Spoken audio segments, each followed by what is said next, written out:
So right now, I know it feels really bad, but also we saw Trump go from Zelensky's a dictator to, oh, I asked him that, I had no idea, to now they're both like lambasting him on the couch. It could be a week and Trump could flip-flop again. And this is the danger of Trump, that even if we got an agreement with him and we got him on our side, if the Russians offer him double the resources the Ukrainians have, he's going to be tempted to backstab them. Did everybody watch the meeting in here? Yeah, I did. He got jumped. Yeah. Yep, totally. That was a fucking setup. He got jumped. It was, they set him up. But Zelensky didn't punk out though. I gotta give it up to him. He didn't punk out. He stood up for him. And I don't think exactly. No one ever was. Huh? His main audience are the people in Ukraine and the soldiers in the trench, not those motherfuckers. JD Vance trying to talk down to him, like put his finger in his face, you know. Yeah, it was. Yeah, he tried to punk him, and Zelensky didn't go for it. But I can't recall any foreign leader being treated as bad as Zelensky was. That was the worst treatment that I've ever seen of any dignitary in the Oval Office. It was uncouth. It was childish. It was really, it was thoughtless. It was schoolyard behavior in becoming of a child. You know. Yeah, and I got to say, I think this is going to extinguish that kind of vocal minority that's been critical of Zelensky because, you have to kowtow to Trump in order to get in his good graces because we need the Americans. But I think this is a step too far. I think even the people who've been saying to me, I'm angry at Zelensky because he's not playing nice with Trump, I think that's going to extinguish this. This was an insult to not only Zelensky, but the entire country. So we'll see. I don't know. I'm talking with people tomorrow. We'll see. But he doesn't have a choice. I mean, you can't let the man punk you. And no. And Trump, no matter what he did, Trump was going to get him that way. Yeah. I think even Zelensky's critics and what Zelensky's been doing with the meetings and negotiations with Trump, even those guys are going to have to admit, he never had a chance. Nah. And not at all. And he won't have a chance. No. Sucks though. A lot of people are going to die. Yeah. And you and me, buddy, we're going to get pelted. We are going to get frickin' pelted. They're going to run out of the Patriots, and we are going to get smacked. Yeah. Although that new German system, did you hear that 2 nights ago? I did. I heard. Yeah, I heard. Yeah, that was impressive. Yeah, I heard it. That was impressive. Let's hope those things are effective. Yeah, but I mean, but they were using those for drones though, right? Yeah. But I think they're going to reserve their Patriots now. We're going to have to. So yeah, buckle up, buddy. Shit. Yeah. But what else can you do? Nothing. I mean, they gave him no choice today. I'm not leaving. Not leaving. That's for damn sure. Not going to let. He had no choice. He had no choice today. No, he didn't. No human being should be forced to have a fucking imbecile like JD Vance talk down to him like that after being through war for 3 years like he has. Yeah, I don't know any person who has that much tolerance. I mean, I don't think Zelensky had any tolerance for him, though. I mean, he got back in his face. I mean, I think it was like, fuck it, like I'm fucking tired of you. And you know what? And there's something else that was really stupid. Was he saying when Trump greeted him at the front door, he said, "Oh, you came all dressed up." I mean, who the fuck? Yeah. Meanwhile, Musk was just in the Oval wearing his shades and shit. And Vance is a fobbit. John, did you ever serve? You look like a guy. You look like a guy who might have served, John. Yeah, I was in the 130th CDF for about. Vance is a fucking fobbit. He's a goddamn fobbit. He's a rymph. He never went outside. He never went outside the wire. Never. Right. He was a PAO. Yeah, well, I don't know if you heard Brian Glenn, Marjorie Taylor Greene's boyfriend, calls himself a journalist. Yeah. He's not. He asked Zelensky, "How come you don't wear a suit if some people feel disrespected?" And Zelensky said, "This is before it all happened, so that's how you know it's an ambush." And he said, "Well, tell you what, after we win the war, I'll wear any costume you want, including the one you're wearing." No. Yeah, I heard that stupid ass question. I didn't know who asked it. Yeah.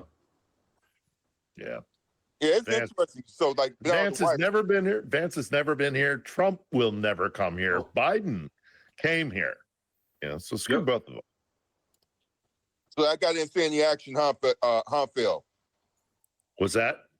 Vance didn't see any action. No, he never left the wire. He never went outside the HESCOs. I had public affairs officers that I worked with in Iraq and Afghanistan that would go outside the wire.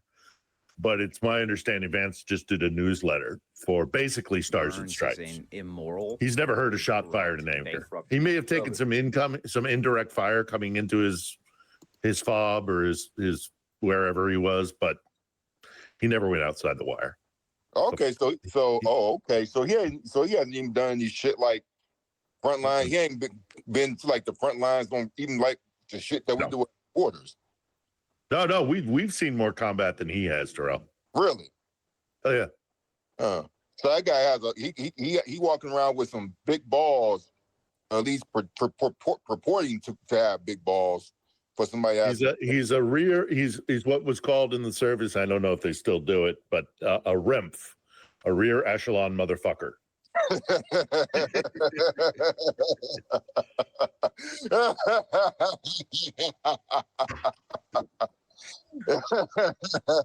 Just pathetic. He's a privileged white boy at the end of the day who joined the Marine Corps. He's always had political aspirations. He didn't join. He's been building a resume. He didn't join the Corps. Preschool. Yeah, he's always been building a resume since he was a baby. Okay. He joined the Corps because it was politically expedient for him. Right. Yeah. Fucking disgusting. That guy, he talking hella shit. You know, talking smack. Yeah, because you know because Zelensky said, "Have you ever been to Ukraine?" He was like, "No, but I watched." But I looked on the Twitter. Yeah. Well, it's like his appearance last year in Munich, when he had the opportunity. Every American member of the delegation had the opportunity to sit down one-on-one with Zelensky, and Vance was one of the few that said no, because he said, "I already know everything I need to know." Oh, bullshit, man. I remember on the campaign you just want to look him in the eye. In Ohio, when he was running for Ohio Senate, I remember because I was paying some attention. I was working for some PAC that had that was working on the campaign against him in the Ohio Senate for I believe it was Tim Ryan at the time.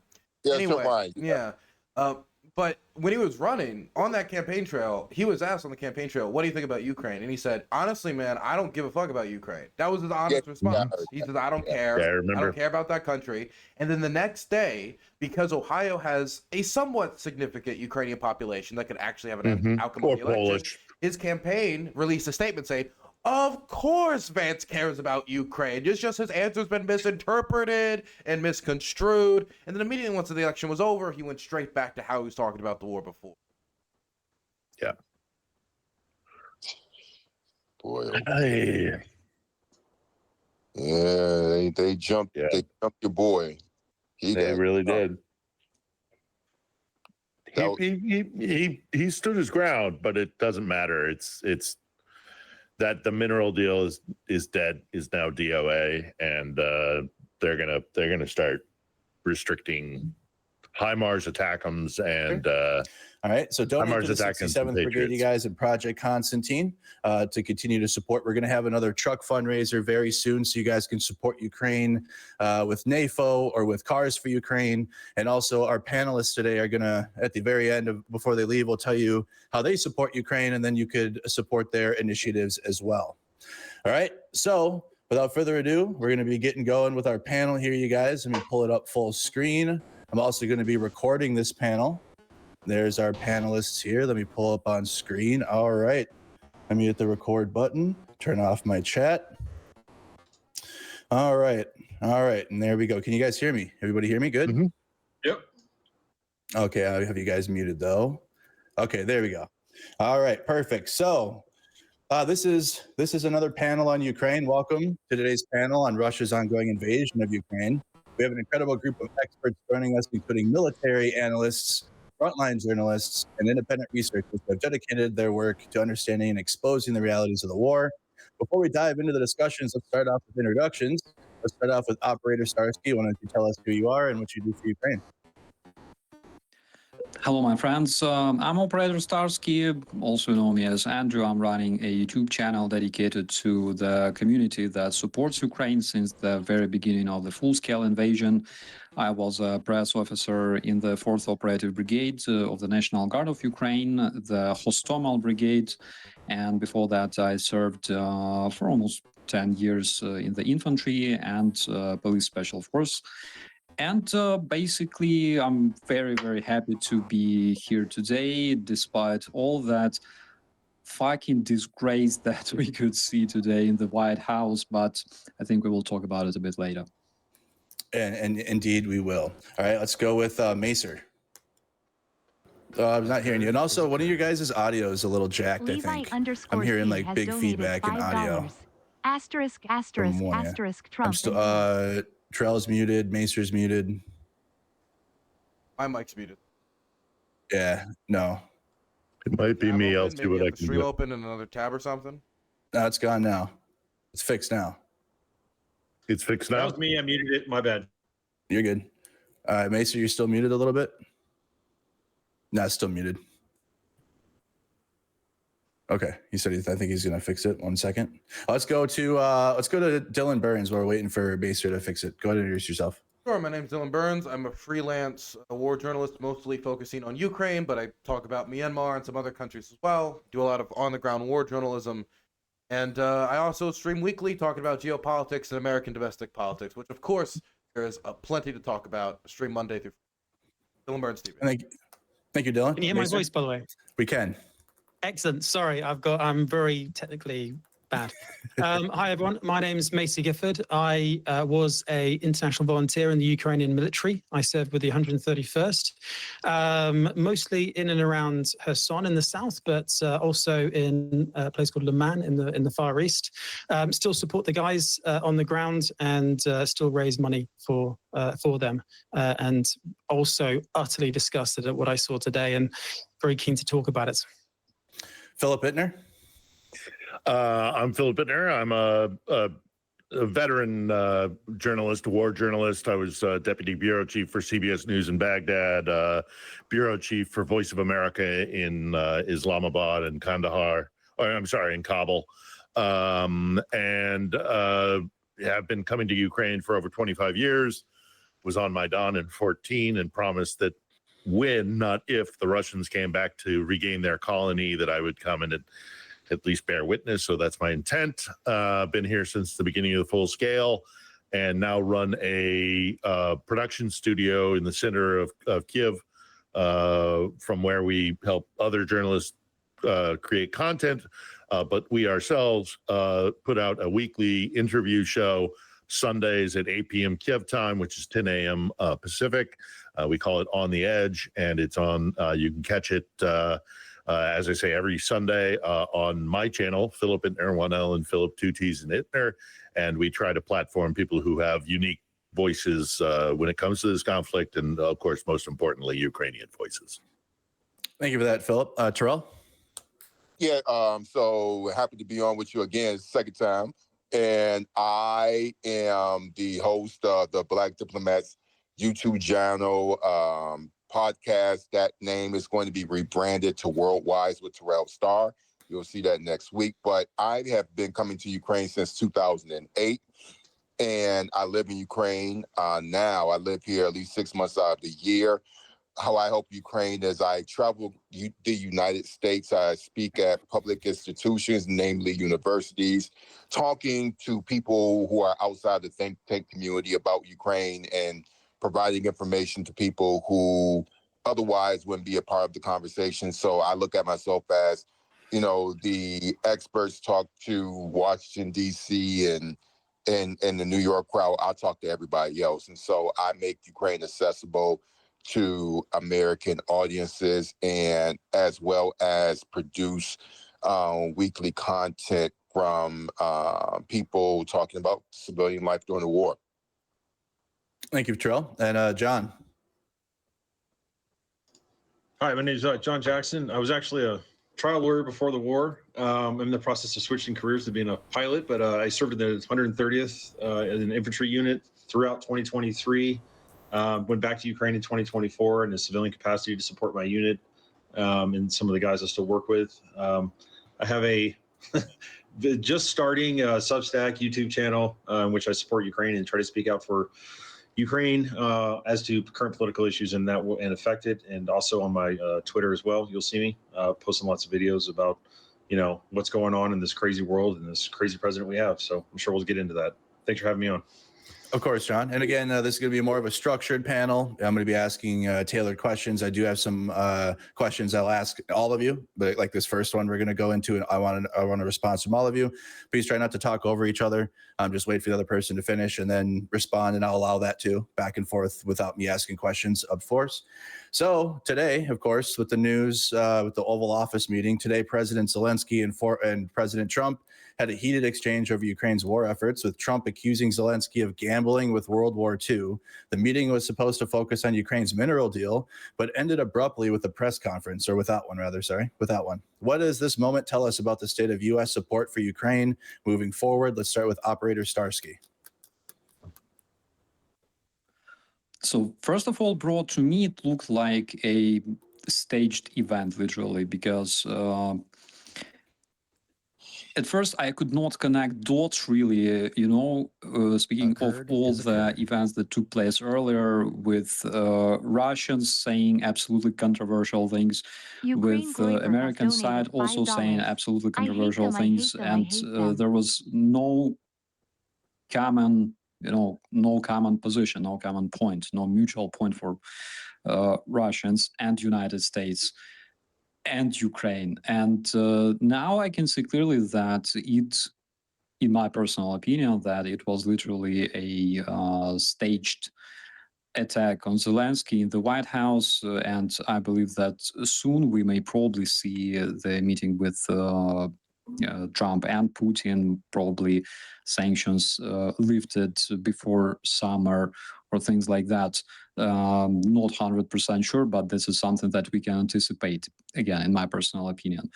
But it was interesting. I completely understand President Zelensky, who left the White House earlier, because, when you have to communicate with imbeciles, you really need to think like them, and it's very, very hard at times.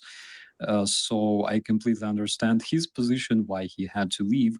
But on the other hand, when I was looking at the face of President Donald Trump, I realized that, this is the face of a person who finally understands that Ukraine is not the U.S. puppet.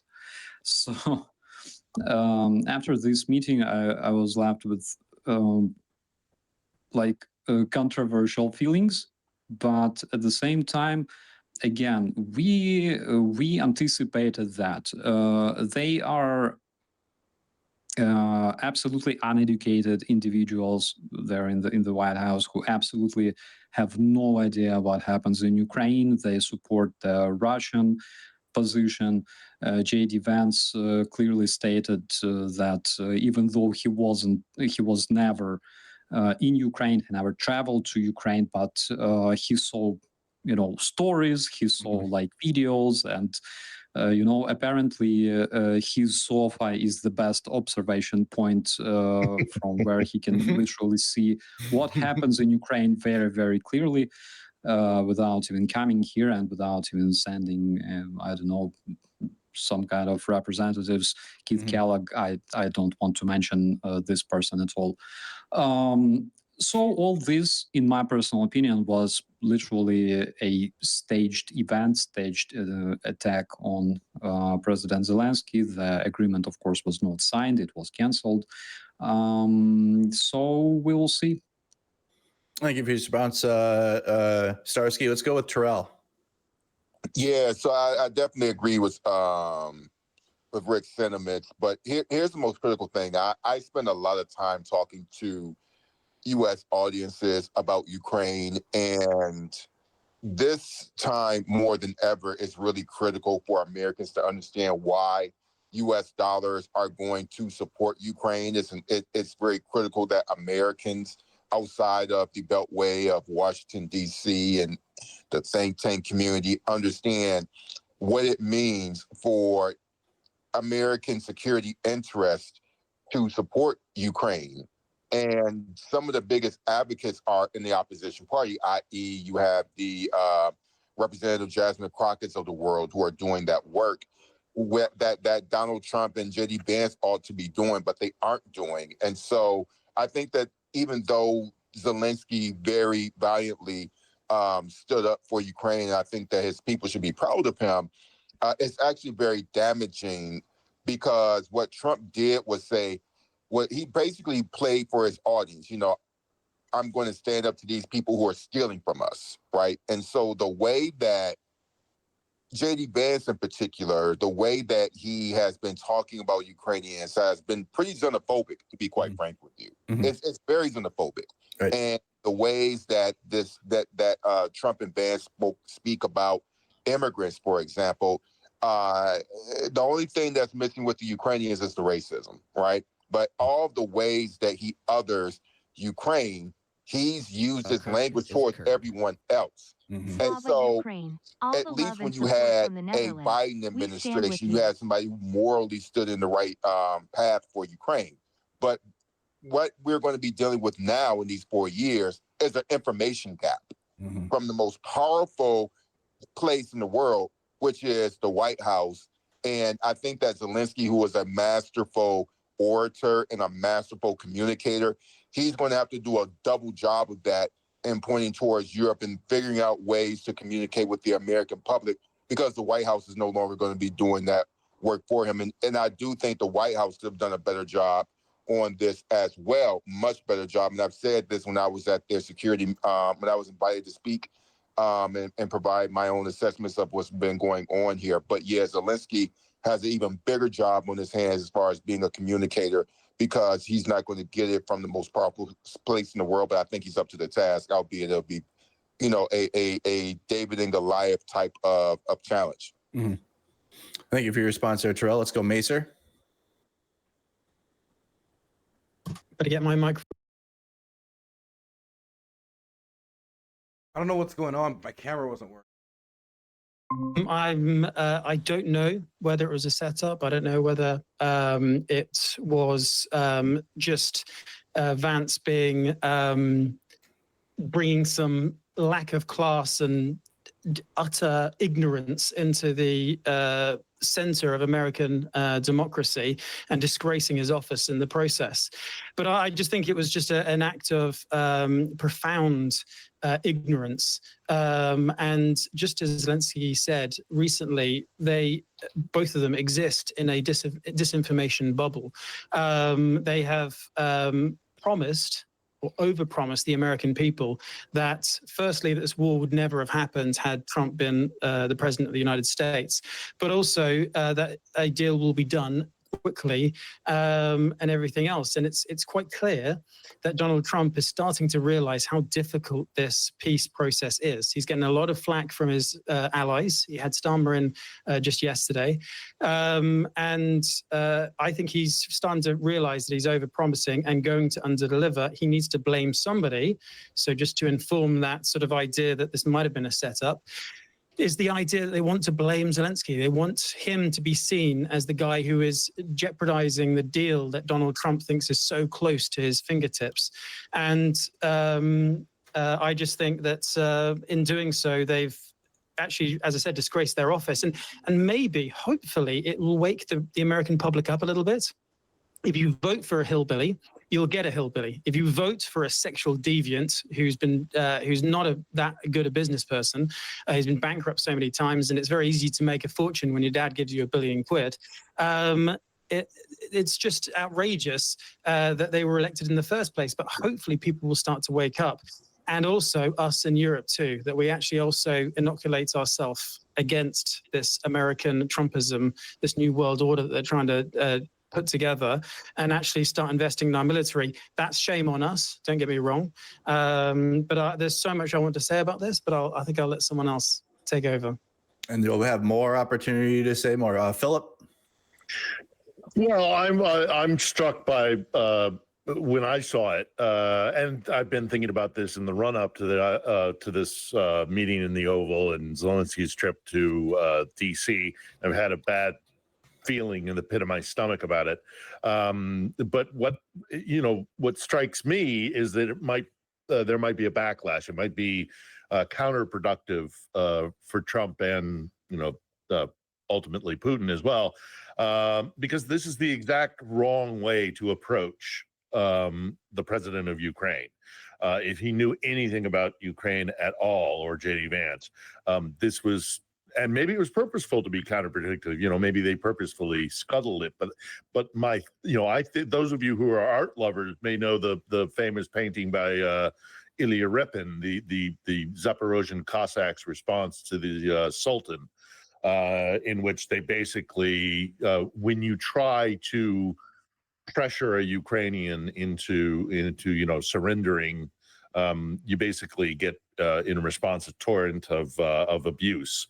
And the other thing that's important to mention before I step on again, we'll talk about this, I'm sure, more, is that DC needs to know, Trump needs to know, and frankly, I think Brussels needs to understand that there was a sea change moment in Maidan in 2014, and this country will never be a colony again.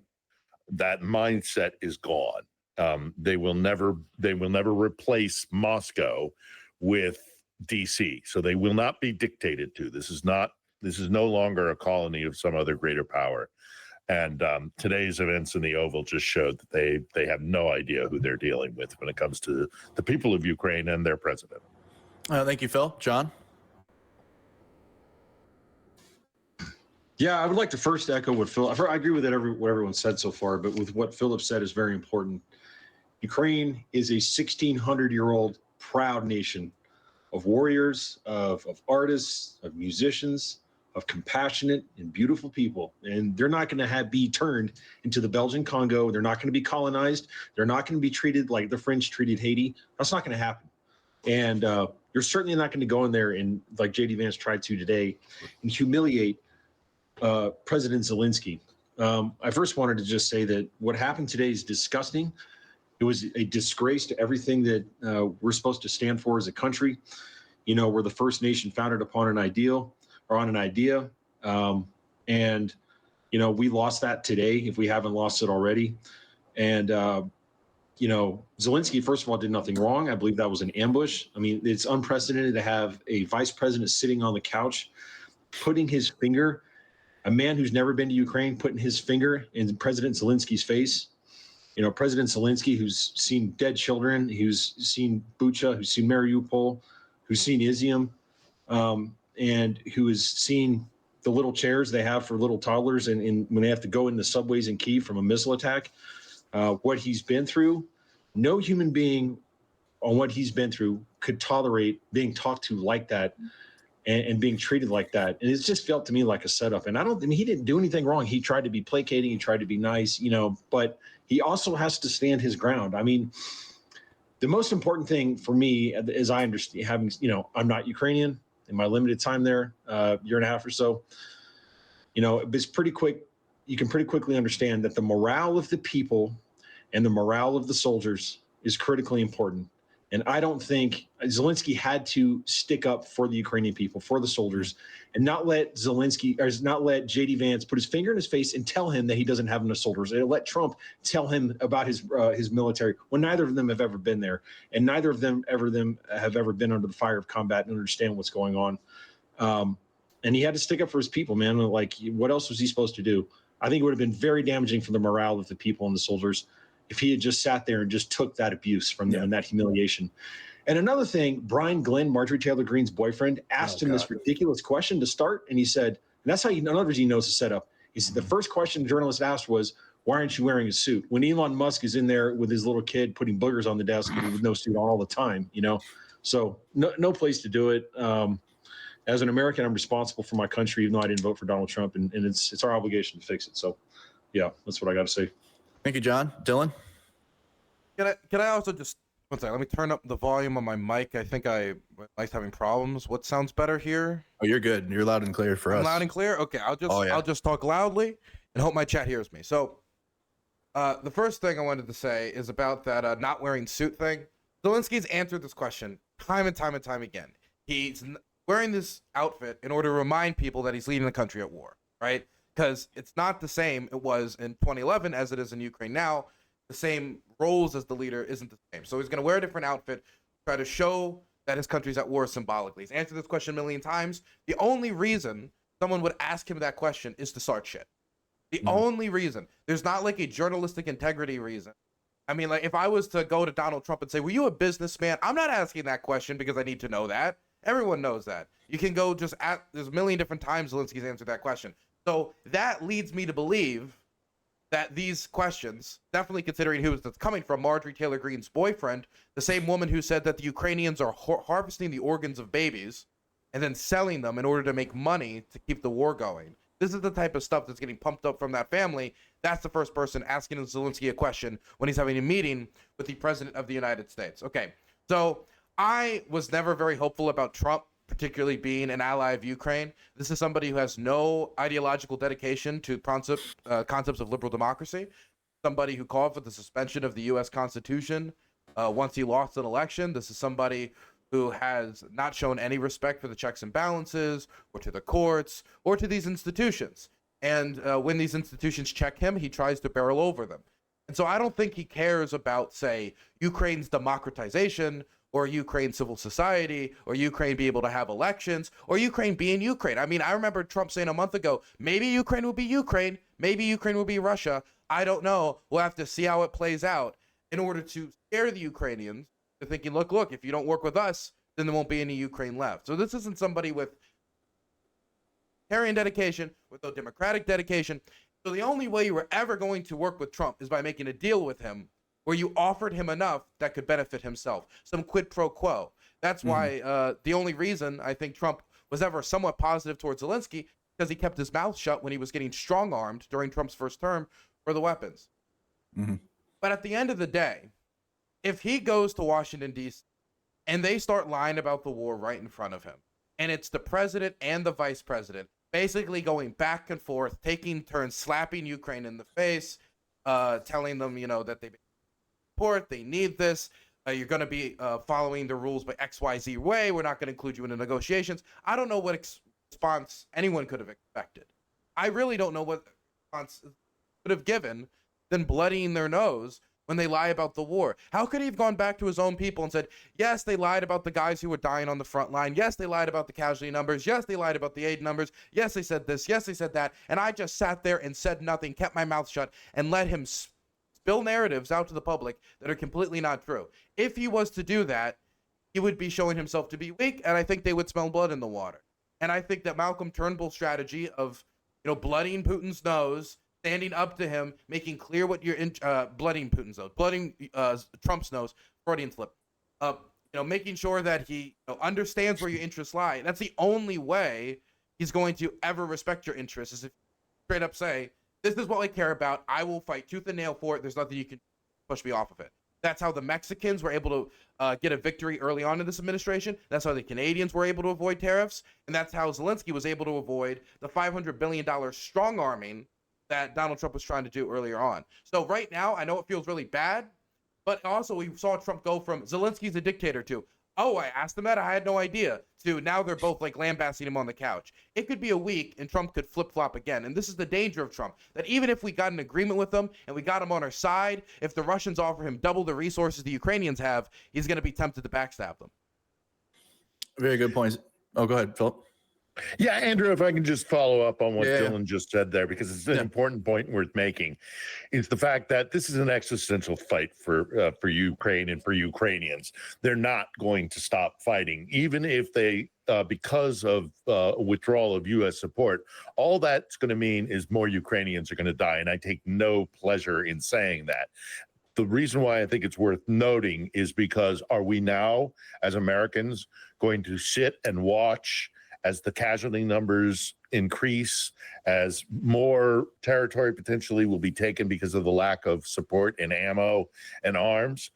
How is that going to go down in America? And I've said this since the beginning of the full-scale invasion. The question of supporting Ukraine is not a matter of can we support them in such a way that the war ends? Because they're going to keep fighting no matter what. The question we have in terms of what do we give in support of Ukraine is how many more Ukrainians will have to die before the ultimate result, and that is the inevitable victory of Kiev. Because the Russians don't have the capacity to do what they need to do politically, but that's maybe for a topic down the road here. I think it's just worth mentioning that all this is going to do is cause more Ukrainian deaths, and Americans and the American public are going to sit and watch from the sidelines now, because they are going to be relegated to the sidelines by Trump's own actions as Ukrainians die and as more alliances and partners in Europe start to step away from them. I think this is going to be a really bad outcome for Trump, because I think public opinion is going to get really incensed. Yeah, I'm seeing it. I'm seeing it all across the internet right now. Widespread pushback. I mean, it's just been days of bad things for Trump domestically, but now this is massive. But let's another question for all of you. We'll go around. We'll start with Macer. What happens next? No mineral deal was signed, right? No agreement. Zelensky goes back. Rhetoric from Trump. What happens next? Well, what I hope happens next is that Europe wakes up to a new reality, that the United States has elected a populist that is a complete isolationist, has a very different vision for America. It is very hard to read. I mean, the idea that the United States would want to pivot to Asia is perfectly understandable. The trouble is, you can, I think the expression someone used recently was, you can walk along and blow your nose at the same time. Like America, the idea that America can't support Ukraine because of its increasing aspirations to assert itself in other parts of the world is just absolutely ridiculous. America is still a very powerful, competent nation if it believes in itself and actually has a plan that it can follow through with. But Donald Trump's actions are just almost very difficult to read. Like everything from the whole sort of the Panama thing, the Greenland, should we make Canada a state? I was trying to read it. I was trying to logically put it together. And I thought maybe potentially what a genius move it would be to threaten to invade Greenland, to suddenly shake the Europeans. It would be quite an amusing thing to do, to get them, to force them to increase their military budget. But what he's doing aren't just amusing Donald Trump being Donald Trump anymore. He is now not only demeaning his office by trying to humiliate a nation at war, a nation that has shown itself to the whole world of its extreme bravery and has got so much support in America and Europe and everywhere else. That's not only is he doing that, but he's feeding 100% and supporting the Russian and Chinese aspirations for the globe. It's the whole idea, and I've said this before, the idea that China and Russia want to have a balkanized world. They call it a multipolar world of regional powers. The day of the United States being the sole superpower of the world is over, according to Vladimir Putin. The trouble is, you've got the president of the United States agreeing with him, literally rolling back and going to isolationism. Winston Churchill said famously, if he ever had to choose between Europe and the open sea, he'd always choose the open sea. The idea, the point he was making was that Britain gets its power by looking outwards. America gets its power by looking outwards, by engaging with the world and fighting on all fronts. If it rolls back and surrenders territory to fight somewhere else, you're just losing. It's not a coherent strategy. And this is what we're faced with. We're faced with a blundering idiot that makes ridiculous statements, but who also now increasingly and quite obviously is getting everything wrong in every single sense of the word. So, again, I could keep going, but I hope Europe wakes up to this new reality, invests, and if I'm honest, I hope we actually double down in Ukraine.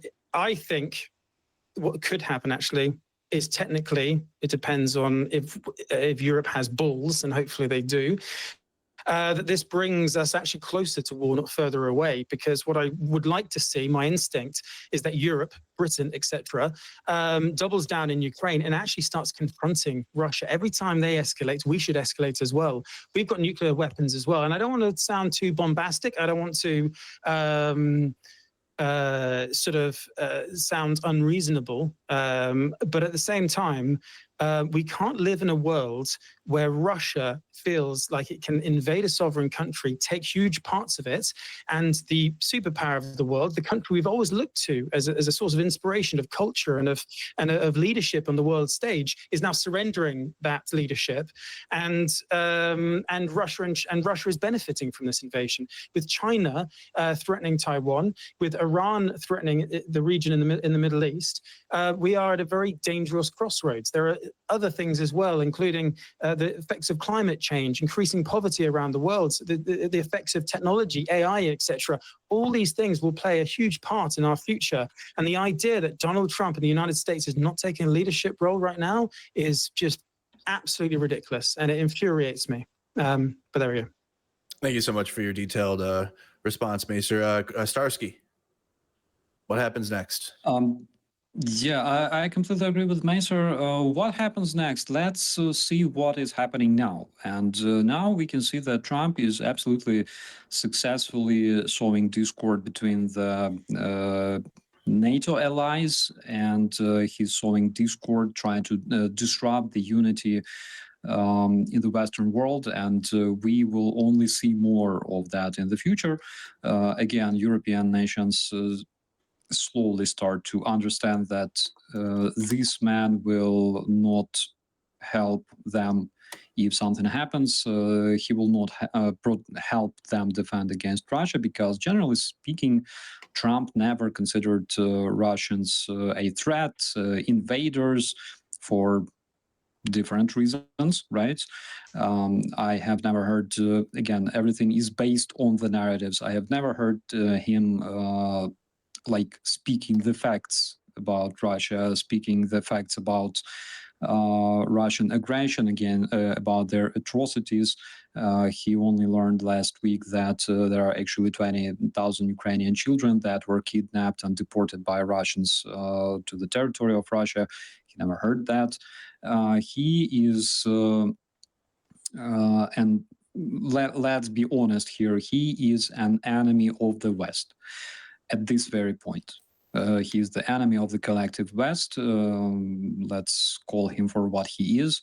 And in my opinion, next, as I already said, we will see probably lifting sanctions between this, because this is something that Russia really needs at this point. They're losing money. They need more finances. Because they're spending approximately 1/3 of their budget funding the war that they've started. And they need more resources, more money, more abilities to buy different electronic parts for their missiles and their drones. So in my opinion, this is something that we will see soon. The problem that the European countries are facing now is that they will have to probably not double down, but triple down on supporting Ukraine and defending themselves, because the Russian misinformation will only increase over time, and it will be aimed specifically at European countries, not the US anymore. And we will also see growing cases of Russian sabotage again, because the American intelligence agencies and security agencies will unlikely to work with European agencies in the nearest future. So what Trump does is basically weakening the collective security, which is like literally what we can see now. Especially considering the closest allies, neighbors like Canada, and he's also weakening the unity within NATO and within European countries. The call that Elon Musk made the other day before the elections took place in Germany, supporting AfD, that is a known extremist party here in Germany, and they are known for harboring Russian spies, Chinese spies, Those spies were exposed and arrested last year in the party, basically in the top management of the party. They will be apparently also supported by Trump administration, like Elon Musk did back a couple of weeks ago. So we will see that maybe Russians will unite. Again, it sounds bad, but I'm trying to be pessimistic realist. I think that United States will try to combine their efforts with the Trump administration to sow even more discord against Europe. That's why European countries are now facing extremely, extremely big challenges. So situation is fucked up, but not lost. Thank you, Starsky. Terrell. Yeah, so I think Trump's actions should not surprise anyone. His alignment with Putin should come to no surprise for the very simple reason that Putin is a Russian supremacist and Trump is a white supremacist. And so even though his policies are very much they're insulationists, the ideology is very much global, because think about the people that Trump appeals to. It's the Viktor Orbáns of Hungary. It's the AfD of Germany, which came in second place, and they doubled their support. Elon Musk actually used his platform, Twitter, that's known as X, to advocate for the German party. And Twitter, I consider him to be the digital Joseph Goebbels, so to speak, of disinformation in this era. I think in the best case scenario, even if Donald Trump it's going to be his final term, but the political entity of MAGA is now the Republican Party.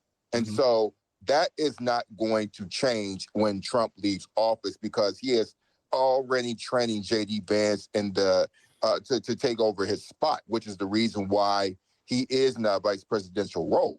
And so one of the things that I talk about to Ukrainians, because I'm often asked, how could this happen to America?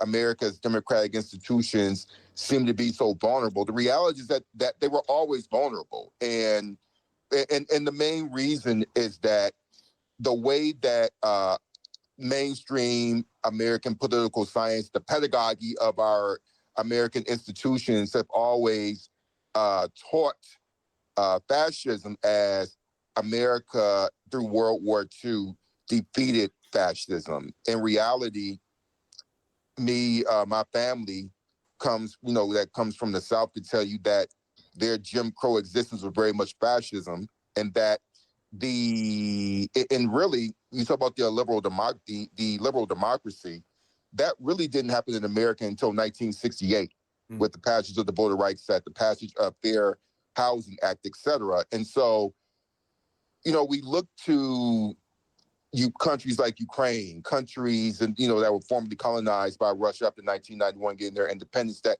they are new democracies. So is America.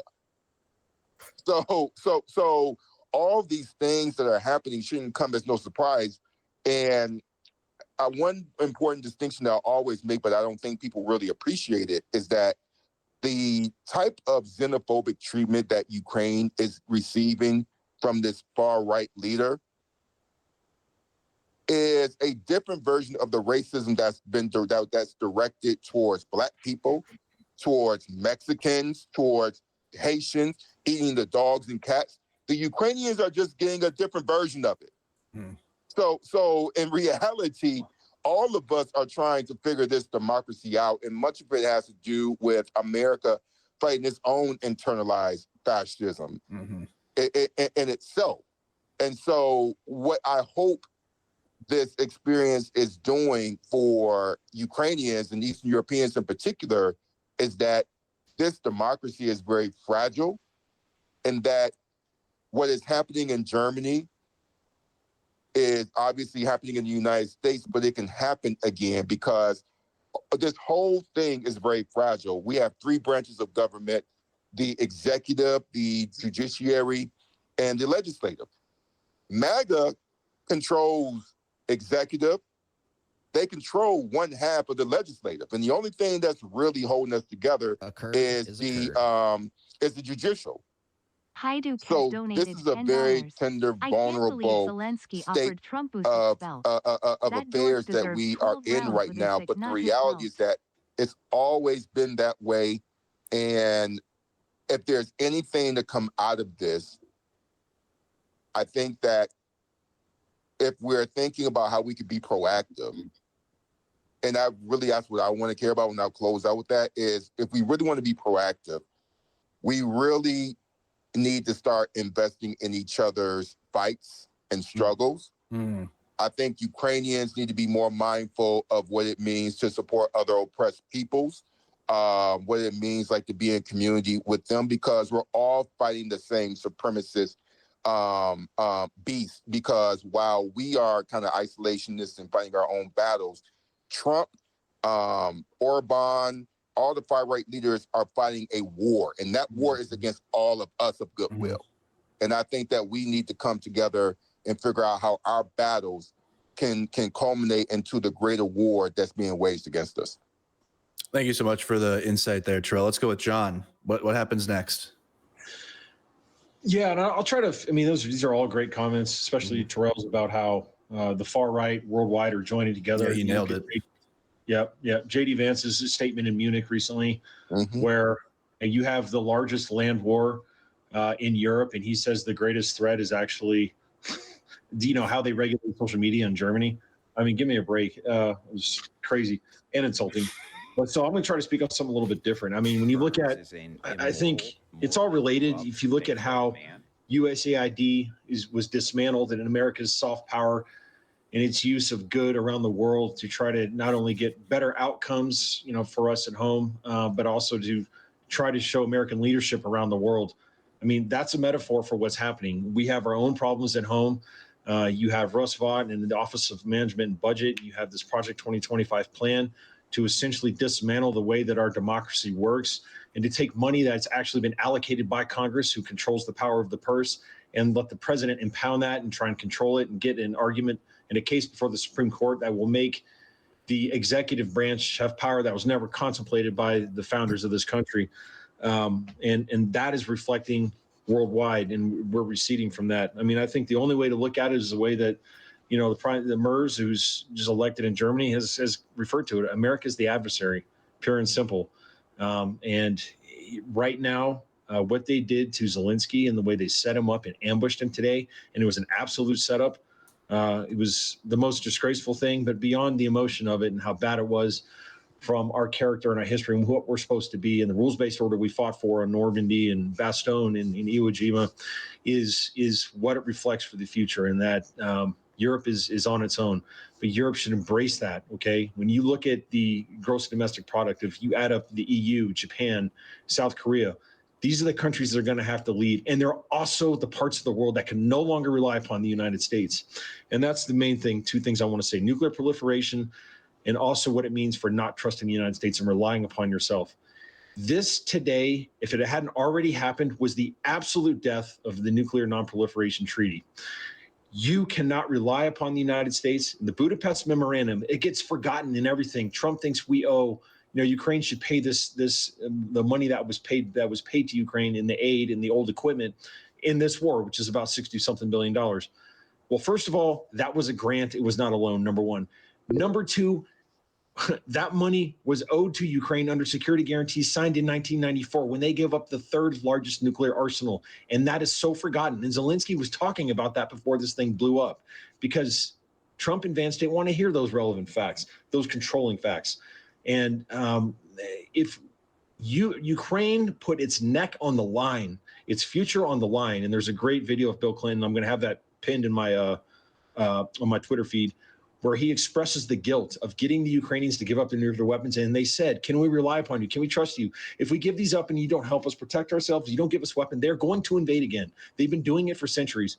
And, I think if you're South Korea right now, if you're NATO, I don't believe, just imagine this question gets asked to Donald Trump tomorrow, and tell me what his answer is going to be. If some reporter says, Mr. President, you have an America first foreign policy, and, we've been in South Korea for like 70 years, way longer than we're in Afghanistan and Iraq. And, we don't get anything from that, and it doesn't benefit us. And you have these great relations with the elected president of North Korea, Kim Jong-un. I mean, why are we there? What are we getting out of it? When are you going to stop letting them freeload and bring our troops home?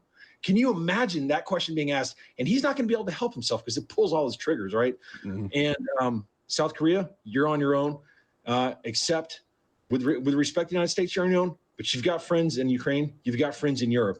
And that in Japan, in facing China, Taiwan facing China, South Korea facing North Korea and China, it is those people and Europe have got to come together in unprecedented ways. And now Poland has a very great, very substantial defense relationship with the South Koreans. The South Koreans have amazing armor, tanks, artillery, and multiple launch rocket systems, and huge, heavy payload ballistic missiles.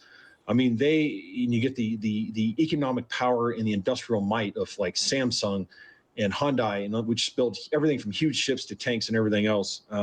We've got to come together. That has got to be, NATO is dead. I would not trust I would not trust Trump to honor Article 5 for a moment right now, because why would he?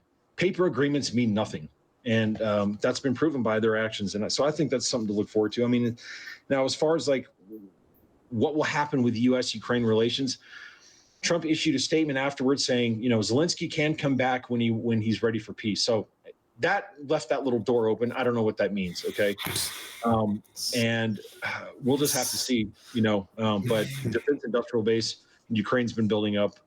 Rheinmetall stock's going to go up, but you're on your own, and that's you can't trust anything. And America's the enemy. We have a very interesting budget fight coming up on March 14th when the current continuing resolution expires.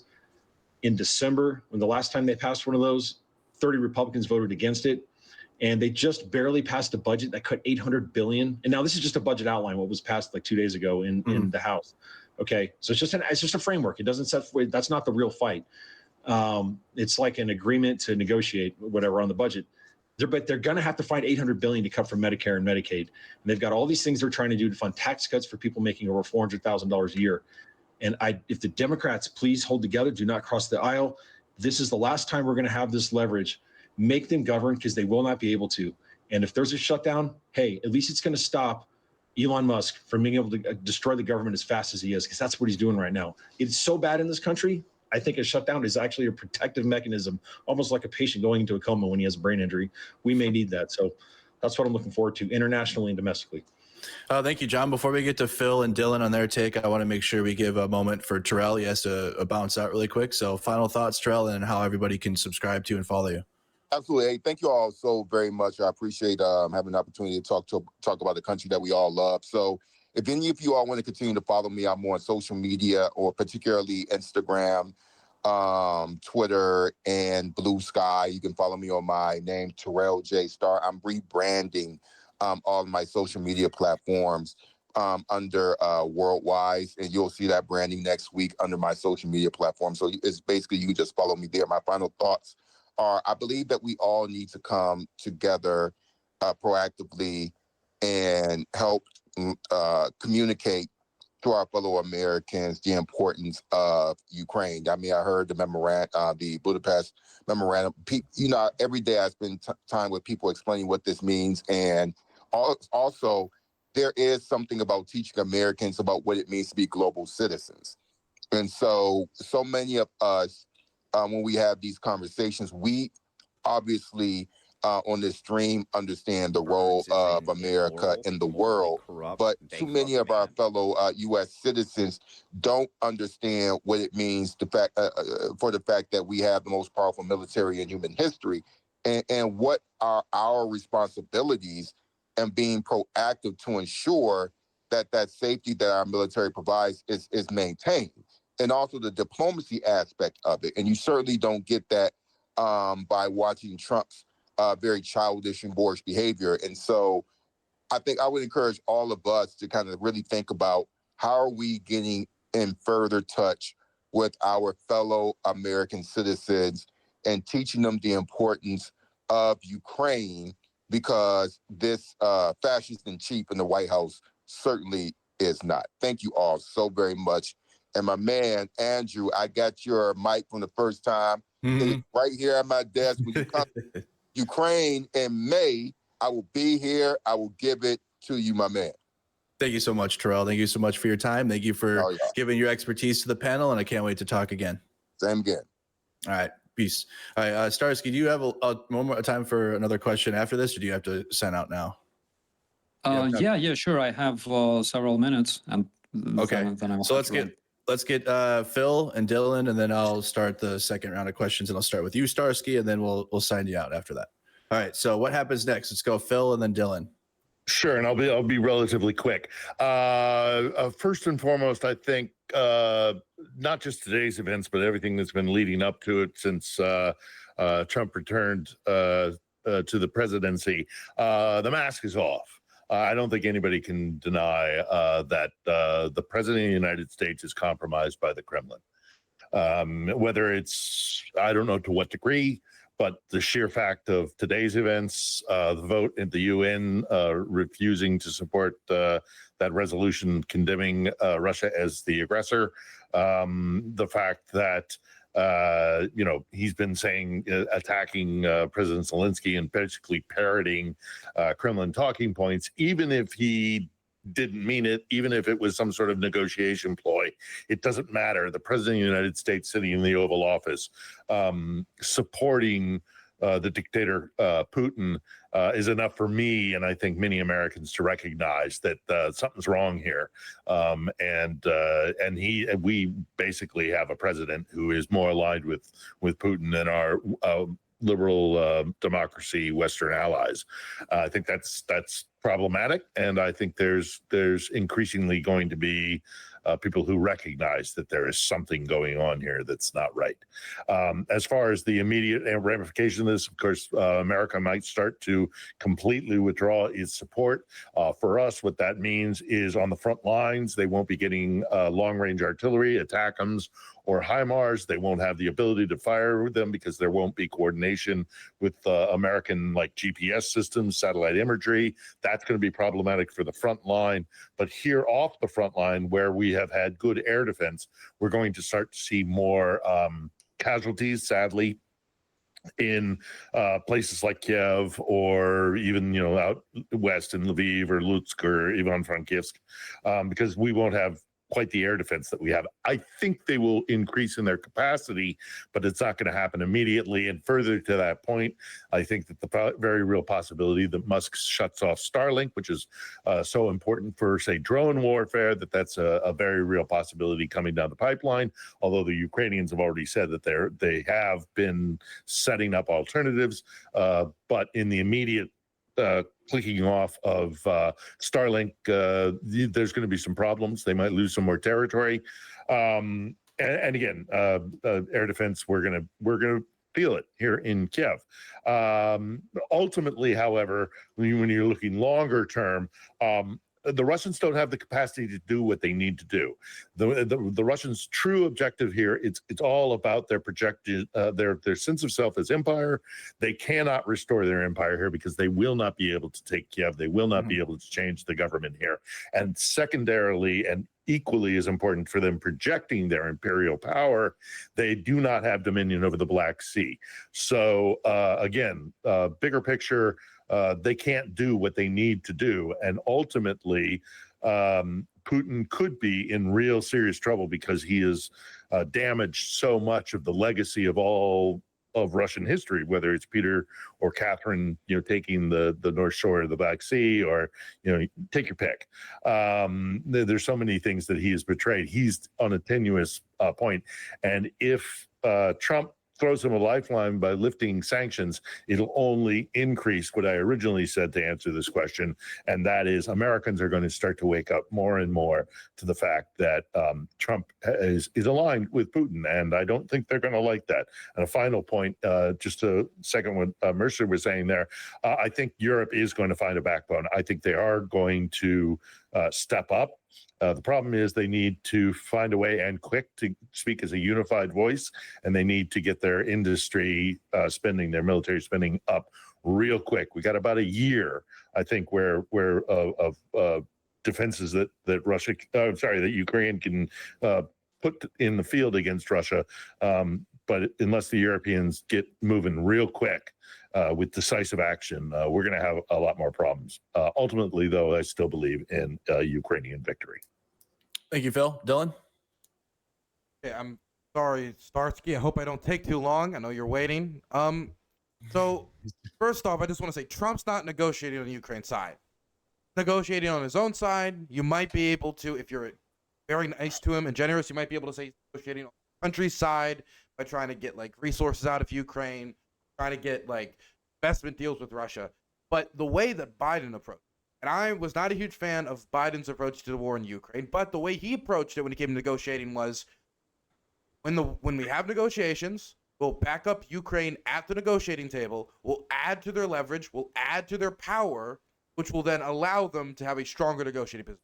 This is the exact opposite of Trump's position. Trump's position is, I'll see if I can drag both of these guys to the table and see if I can get them to make a deal, because I made a 24-hour promise that was never deliverable, that was never actionable, that was a campaign promise that could never be delivered, but now I need to deliver something. And so now he's trying to create a unstable peace out of an unstable situation where we haven't really come to terms, build a foundation for long-term peace, because he wants to fulfill this campaign promise. And if the war starts again when he's not in office, I genuinely do not believe he cares. As long as it doesn't hurt his legacy, as long as it doesn't hurt his influence, if it starts under a Democrat, that just means it's another attack avenue. And if you think I'm being partisan, that's why I'm so cynical on this, partisanship, then I would like to point to you guys to Trump's blocking of Ukrainian aid during the Battle of Avdiivka, which lasted for like 5 or 6 months, got thousands of people killed. So if you think he's too cynical to try to use these lives for political purposes, I have to disagree with you. I also, locally, I live in the Maryland area. I saw as the Reagan National Airport, that's the airport I traveled to Ukraine from, that plane went down, crashed, killed a bunch of people, locals from my area, and his immediate response, we found out it was like, military helicopter was, I don't know, maybe it was the black women, maybe it was the DEI, maybe it was the diversity. And my point isn't to like lambast about DEI or whatever. My point is to say that he will use tragedy immediately for political purposes if he can. And so the idea that he wouldn't do this because he's above it, I disagree. Also, I just want to put forward that I don't think that we're going to get any sense from Trump's peacemaking. One thing I noticed that seemed to not get picked up as much by the media is that during the back and forth, they talked a lot about security guarantees. And then Trump said, and this on its face should discredit Trump, we'll get the security guarantees after we make peace. We'll get the security guarantees after we come to an agreement with the Russians. What a preposterously stupid fucking thing to say. The type of thing that if you heard a staffer intern who's keeping notes on the meeting with the Russians say that out loud, you fire them and fire anybody else who's related to them, because you wouldn't even want blood from their family in your negotiating team, let alone the person leading the whole thing when he's saying, oh, we'll get security guarantees after everything's said and done and we have no leverage. It's ridiculous. It's silly on its face. Also, be more respectful. I just wanted to go back to that for a second. There's like be more respectful claim from JD Vance. Donald Trump called Zelensky a dictator. Like, they lie every single day about death numbers, about aid numbers, about how the war started, what were the motivations behind the Russians, how trustable Putin is. Trump says that you can trust Putin, trust him so much that you don't need security guarantees to make peace with him. That is something you have to call out. It isn't disrespectful to call it out because you're calling out a direct threat to your people. And if the president of the Ukrainian nation cannot call out threats to the Ukrainian people because their allies don't like it, then you need to question, is that an ally? Is it an ally that would be angry about me calling out threats to the Ukrainian people, calling out that we need security guarantees to stop this from happening again? Or is it the same implicitness that led to the backstabbing after the Budapest Memorandum? The idea that it was a memorandum instead of an agreement or an alliance or a treaty, so that they allowed that wiggle room. That same duplicitous, I think, is in Trump's foreign policy. I have a bunch of other stuff I do want to say, but I'm just going to keep it written down because I want Starsky to be able to, go get a coffee, or I don't know. It's Friday afternoon. I don't know if he's got, a good party later. Coffee. He's got to go drink some coffee. He's got to work with UATV to get done too in the background. So that brings us to our next topic, and then Starsky, we'll have you answer, and then of course, thank you so much for your time with us in the panel. Let's shift to the realities on the ground. The war has evolved dramatically over the past 3 years.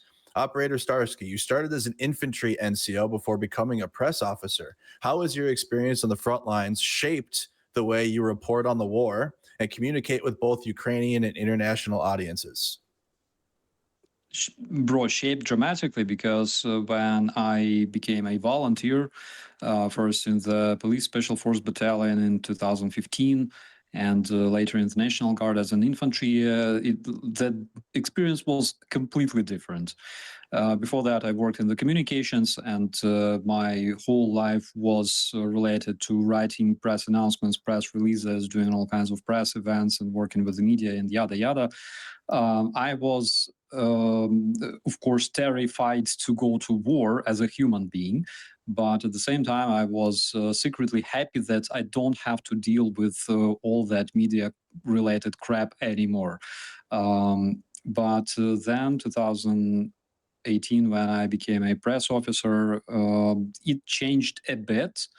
I felt kind of, you know, when you are in the company, okay, as an NCO, and then you get promoted and commissioned as an officer, it always feels as if you're betraying your boys. So I tried to stick with my boys as much as I could, and I would make a lot of footage with them and yada yada. But then when the full-scale invasion began, and basically it didn't matter much if you were a press officer of an infantry. After the Battle of Hostomel, we had a platoon formed literally out of staff officers of my brigade to fight in the area of Irpin, Bucha.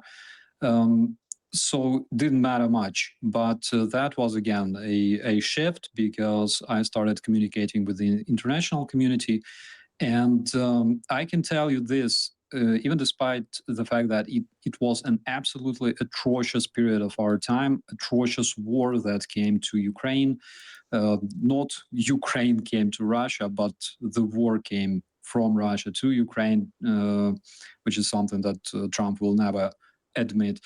Even despite that fact, I realized that we have enormous support around the world and enormous support from decent people who not only write commentaries, write questions, ask how's things in there, but also come to Ukraine, try to do something on the ground, or join International Legion, or join the brigades. We had the Aussie Viking first, I would say, international volunteer fighting in my brigade since the very first days, because he came to Hostomel early in the morning and boom, there's Russian helicopters. So Aussie Viking, hopefully we will make an interview with him, you know, in the observable future. Mm-hmm. So to me personally, it changed big time. My combat experience, of course, cannot be really compared between 2015 and 2022 to what was happening after 2022, because that war was absolutely different, even though we had artillery firing at us, we had tank combat, we had Russian attacks involving armored vehicles and tanks and all kinds of multiple launch rocket systems and things like that. But of course, the scale was absolutely different. The specific of that war was absolutely different, and the international support was absolutely different. So it was, you know, there was Donetsk Airport, the heroic history of defending of this airport that lasted for 242 days, officially, unofficially a bit longer. And I know the guys from the airport, the guys who defended the airport during those days, and they said that, oh boy, after we saw what was happening in like Rubizhne 2022, that looks to me like, you know, a cruise on a ship with the champagne. So the difference is, of course, tremendous, and we can see that the situation is changing every single month, not only on the ground itself, but also in terms of politics, in terms of what happens on the international stage. We will be talking and discussing this this day, I think, for the next week, totally. Yeah, but generally, guys, I need to run. Unfortunately, I have several tasks and my deadlines are burning. I would like to say thanks to the panel. It's a pleasure to see you, my friends. Big thanks to Andrew Mercado, my bro, who invited me here. Big thanks to everybody in the chat. Always a pleasure to see you guys. A lot of names that I saw back in 2022 in the chat, I can see today, and of course, it's a big, big support. One thing I wanted to mention real quick, we see a lot of messages in the chat, in the commentaries everywhere, coming kinda from European countries saying, I'm not gonna buy anything coming from the United States. United States must be thrown away from the United Nations and yada, yada. So Russians are trying to sow discord regardless if Trump is there or not. And you should always remember that United States is a nation, and roughly half of American citizens, I believe even more according to the polls that were published last year, support Ukraine, and they still support democracy. A lot of Republicans, a lot of Republican representatives in the Senate, in the House of Representatives, they still support Ukraine. And we should always remember to about this very, very important thing, to have respect towards other people. It's not the Americans to blame for what is happening. There is literally, as with the situation with Russia, where, yeah, let's admit there's a lot of atrocious people, but if Putin didn't happen, the war would not happen. Same here with Trump. So guys, stay positive as much as it's possible in this current situation. Stick together, because good guys gotta stick together and stand for each other. So big thanks and respect to you, my friends. Thank you so much, Starsky. More panels to come in the future, especially with you involved. Thank you so much for your time today. All right, thank you, Starsky. All right, again, guys, it's Operator Starsky on YouTube. You guys can go and subscribe to his channel. Macer, you have fought against ISIS and have served in Ukraine. How does Ukraine's resistance compare to other conflicts, and what makes it unique? It compares in many ways in terms of the human element of it. I.e., Ukraine is a beautiful nation. It's a nation with a long history. It was talked about at the very beginning of this conversation. In fact, there's some beautiful books out there, one called The Gateway to Europe, which I think really just shows off the impact that Ukrainian art, culture, language, and everything else hopefully will have on Europe after this war. I genuinely think that through all this trauma, hopefully the longer term plan after victory is secured is that Ukraine will join the international community as a truly sovereign country, free from the odious and insidious grip of Russia's gangsterism that's plagued them for so long.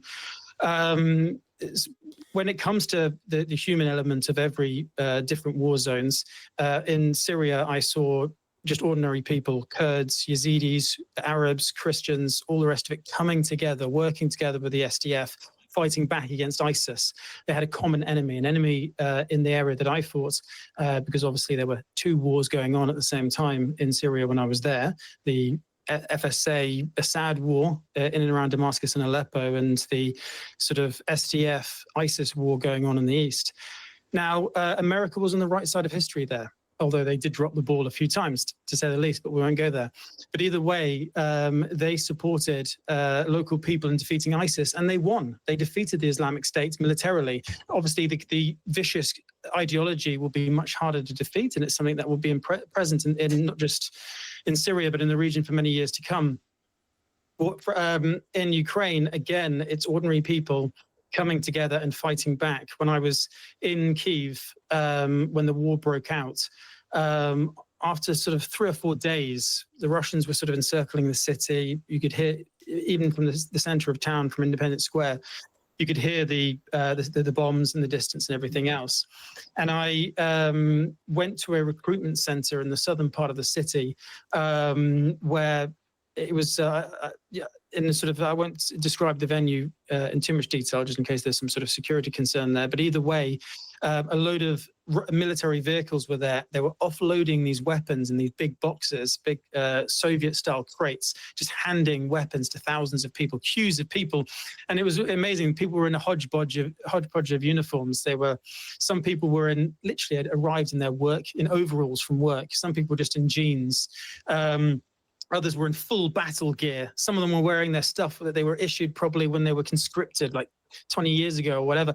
A guy with a motorcycle helmet was walking around as well. And they were arming themselves and then going off to the front line. I'm an internationalist. I'm a humanist. The very purpose for me to fight is because I want to be in solidarity with people. Because, the fascism and fanaticism that Vladimir Putin represents, this sort of imperial sort of desire to regrow the Russian Empire and reestablish it, is very similar to the fanaticism that underpins ISIS in many ways, although obviously theirs has the religious element rather than the nationalistic one. From a human perspective, they're very similar stories. And I feel the same way about the Ukrainian conflict as I do about the sort of the Kurdish and the Syrian one. When it comes to the scope of the conflict, obviously they're vastly different, and you can't compare them by any metric. I thought it was horrendous in Syria. I lost, I know personally, probably 100 people that died there. We lost hundreds and hundreds of people every sort of week. In the entire conflict, I believe about 12,000 SDF fighters were killed. Many more Islamic State fighters were killed.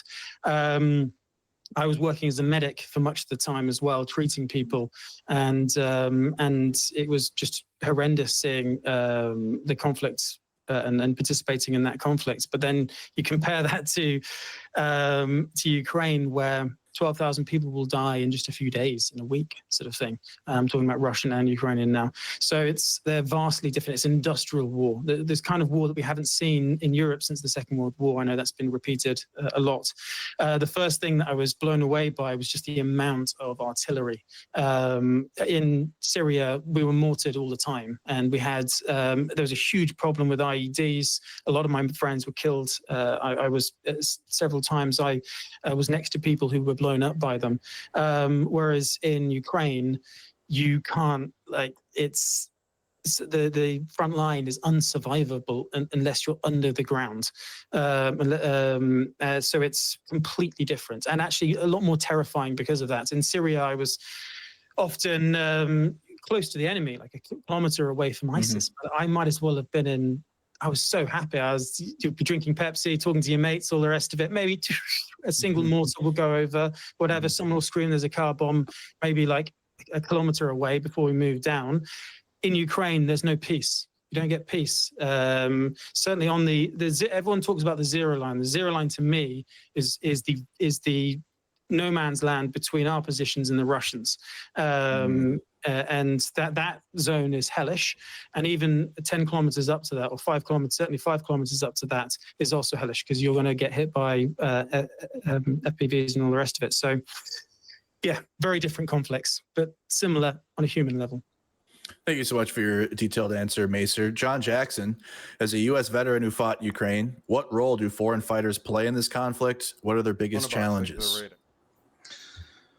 Well, yeah, I mean, I'd like to echo what Maester said about one thing real quick, and that is kind of where Ukraine is now, where they came from, just real quick. You know, Anne Applebaum, who's a very well-known, she lives in Poland. I believe she's married to the Polish foreign minister, but is an expert on dictatorships and authoritarian regimes. And she was interviewed by Bill Kristol recently on the Bulwark about in remembrance of the third anniversary. And if you go back to remember where Ukraine was on that third anniversary, and when the war first started, and we all heard air raid sirens for the first time in Europe in pretty much all of our lifetimes. And the storm of war, as Winston Churchill said, came back to the European continent. And you think about how nobody gave Ukraine a chance. Now, I would like to say that I did. I thought because of all the javelins, that there would be 50,000 Russian casualties, and the war going at least 6 months, so on and so forth. But beyond that, most people didn't. And Ukraine believed in itself and the remarkable heroism, the remarkable solidarity.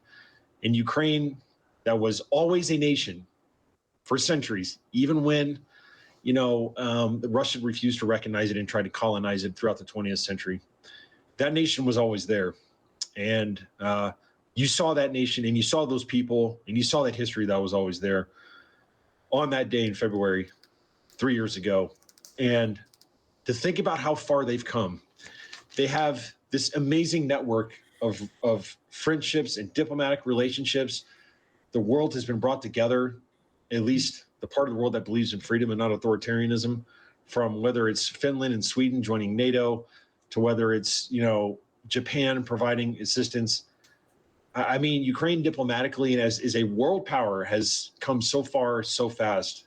They went from a military that maybe had 20,000 combat ready troops, like, in 2014, if even that, to a 1 million man army that is leading in innovation every single day, which has outpaced the Russians when it comes to the development of different kinds of drones, have drones that can go, 1,000 miles deep into Russia, dozens and dozens of different kinds of drones, making millions a year. The literal cradle of military innovation, a 1 million man army now. And I just wanted to say that they deserve a lot of credit for that. I think for like foreign fighters, and Maester will understand this, is, people will say, well, that's so brave, that you went. And first of all, I think as a soldier, humility and compassion are the two most important values you can have. Humility, so you can continue to learn, and compassion, understand that you're privileged to serve. My response to this, and other foreign fighters, and make sure you understand this, is I had no choice but to go. I had to go. The most powerful force I've ever felt in my life is gravity. It's not hurricane force winds. It's not a category 3 tornado. It is the power of the voice pulling me to Ukraine, and that we had to be there. And I think that the way that the foreign fighters have integrated into Ukrainian society, a lot of them end up staying there, living there, and getting, working on citizenship. There's been a great community of support for fundraising for them as well. And my unit was all foreign fighters.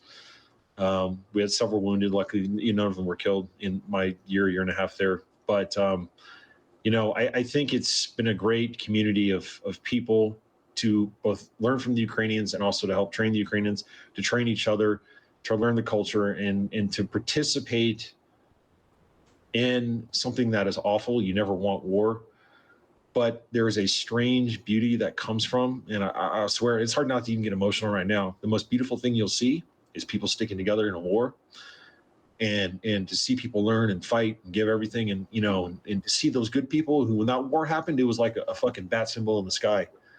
Good people who've had this dormant emotional state inside them their entire life, saying, fuck, that's my purpose. I get to do something that matters. And they go there. So I was just privileged and benefited to feel that. So I guess that's all. That's all I can take right now. Thank you, John. Thank you for your honest answer. The war is not just being fought on the battlefield. It's a war of narratives. Philip Bittner, you've lived and reported from Ukraine for years. How have you seen international media coverage evolve? And do you think Ukraine's story is being told accurately? First off, John, to quote Fred Rogers, always look for the helpers. As far as the media is concerned, as a veteran member of the media, it's been terrible. It's been the press, the international press corps, especially English-speaking press corps, has been terrible in the coverage of this war. There's been little to no attempt to understand anything below a surface level, the day-to-day horse race, or the scrimmage line, as I like to call it. Guys fixated on maps, or camera crews that'll come in and they'll go to the refugee center or the IDP center, or hospitals, what have you, but all very surface level. I doubt that many Americans are aware of the centuries of colonization that's been attempted here. The mantra that Donald Trump puts out, that it would never have happened if I was president. A Ukrainian war of independence is always going to be on the table every time Moscow gets on its back foot. At least that's the case for the last 125 years. So this is bigger than any one president or anything. This is a fight that has been going on for quite some time. And the media doesn't understand it because they don't have Russia experts. They don't have Ukraine experts. All the experts they do have in this part of the world generally come from a place where they were posted to Moscow. So they see this through a Russian prism. We don't have Ukrainian experts in the press corps. So there's that. And I always knew that they would be moving on to the next shiny object because sadly, especially for these large media outlets, this costs a lot of money to build a bureau from scratch in Ukraine. After the attack in Israel happened on October 7th, and the subsequent war, with Gaza and Israel, this place almost emptied out completely of the press corps because, of course, they already have offices and bureaus and fixers and cars and all the rest of it down in Israel. But here they would have had to make a massive decision to infuse the place with capital and cash and infrastructure, and they just weren't willing to do it. They fly back in, they parachute in for a week or two. They tick all the boxes. They go to the front lines. They speak to, this member of the government or that general or whatever, and then they disappear again. I am very strong in my condemnation of the way the International Press Corps, and again, especially the English language press corps, has covered this story. And they've done a real disservice not only to the Ukrainians, but to their own audience in helping them to understand what's going on here. And then to touch upon, importantly, I think the information warfare is a very real thing. And it is not some innocuous thing that can be dismissed with the Russia probe or the diminishing the importance of Russian information warfare by saying you bought a bunch of Facebook ads. Your democracy couldn't have been that strong to begin with, as J.D. Vance said in Munich. No, we are and have been under attack by the Russians for quite some time, even preceding 2014, frankly. I think it may have started in 2008 with the Georgian War, but some folks say it goes back even further back to Kosovo. Regardless, nevertheless, Moscow thinks it's at war with us and is acting accordingly. They know they can't beat us on the battlefield, so they're trying to beat us in the information war, which then has an effect on our populace and our voting, the electorate, and they will turn against Ukraine if they are sold the lie that Maidan was a CIA coup, or they're sold the lie that Ukraine's defeat is an inevitability. That costs human lives. That's not an abstract. That's not just information warfare. That's information warfare that results in people dying. So the press corps has to do a better job. I'm not hopeful that they will do, because I think, like a brontosaurus, the industry is dying. The message just hasn't made it from the tip of the tail to the brain yet. So sadly, that falls to people like us. It shouldn't be that way. Maybe in a modern media landscape, it has to be that way. We'll have to figure that out as we proceed. But it's perhaps going to take folks like us and supporting and promoting voices that are pro-Ukrainian, that are giving that platform Ukrainian voices and those who have a particularly insightful view into this conflict. Get those voices out there, and if it has to be done in a podcast or a YouTube channel or I'm too old for this, but like Twitch, as I know, Dylan, you spend bloody hours on that damn thing, gaming and whatnot. You too, Andrew. I'm too old for that. I'm too old for that crap. And I'm an old dog, and I don't learn new tricks very well. But what I can do is I can put out a show every week and try and platform those voices and come on forums like this one. We all need to do it more. We all need to help one another more because the press corps isn't going to do it. The networks aren't going to do it. It then therefore falls to us to do it. So I am going to bounce as well, Andrew. Okay. It's been a pleasure talking to you all and meeting the faces that I hadn't met before, but always lovely to see you, Dylan, and you, Andrew. We have a history together. Just as I step out the door here, we do put a show out every Sunday from our studio in downtown Kiev, whether it's done remotely on a Zoom call or something likewise, or whether we have a guest in the studio itself. We publish every Sunday. We're adamant on being consistent with that, so you can always count on us putting something out. We have this week a conversation with somebody who was here during the 3-year anniversary, and he's a member of a European-centric think tank based in Berlin. So we'll have him on Sunday. And again, the hours that we publish it, 8 p.m. Kiev time, 6 p.m. London. I guess that's 1 p.m. Eastern, and would that be 10 Pacific? But of course, obviously, it's on our channel, Philip, my channel, my personal channel, Philip Ittner, 1 L and Philip, 2 T's and Ittner. Please do check it out if you like it. For the algorithm purposes, do the click, the alert and the subscribe and all that good stuff, because we have to promote this stuff because the press corps isn't going to do it. So, Andrew, thanks for setting this up. If you ever want me on again, I'd be happy to do it. And to all of you, if you would like to come on my show or have me on yours, or simply when I publish, promote it, and I'll do likewise with yours. It's up to us to do this. All right, guys. Thanks very much for the time. I'm going to go back to editing. All right. Sounds good, Philip. And just in time, there's Jonathan. Yeah, Jonathan just came in, so you're getting replaced. I'm getting replaced. It's a good time. But I just, while he comes on, I don't know. Can he hear me? Oh, no, I don't think he's still connecting. Is he still connecting? I'll stay on for a couple seconds just to say hi to Jonathan. Yeah. Likewise goes for Silicon Curtain. There's another great outlet that we all should be promoting. I think he's still getting his stuff worked out. Is he still getting his stuff together? Like All right. Well, I do have to get back to working on this week's episode, so I'm going to bounce. But if you would relay to Jonathan, all my best, and you guys all take care. All right. Sounds good, Phil. Take care.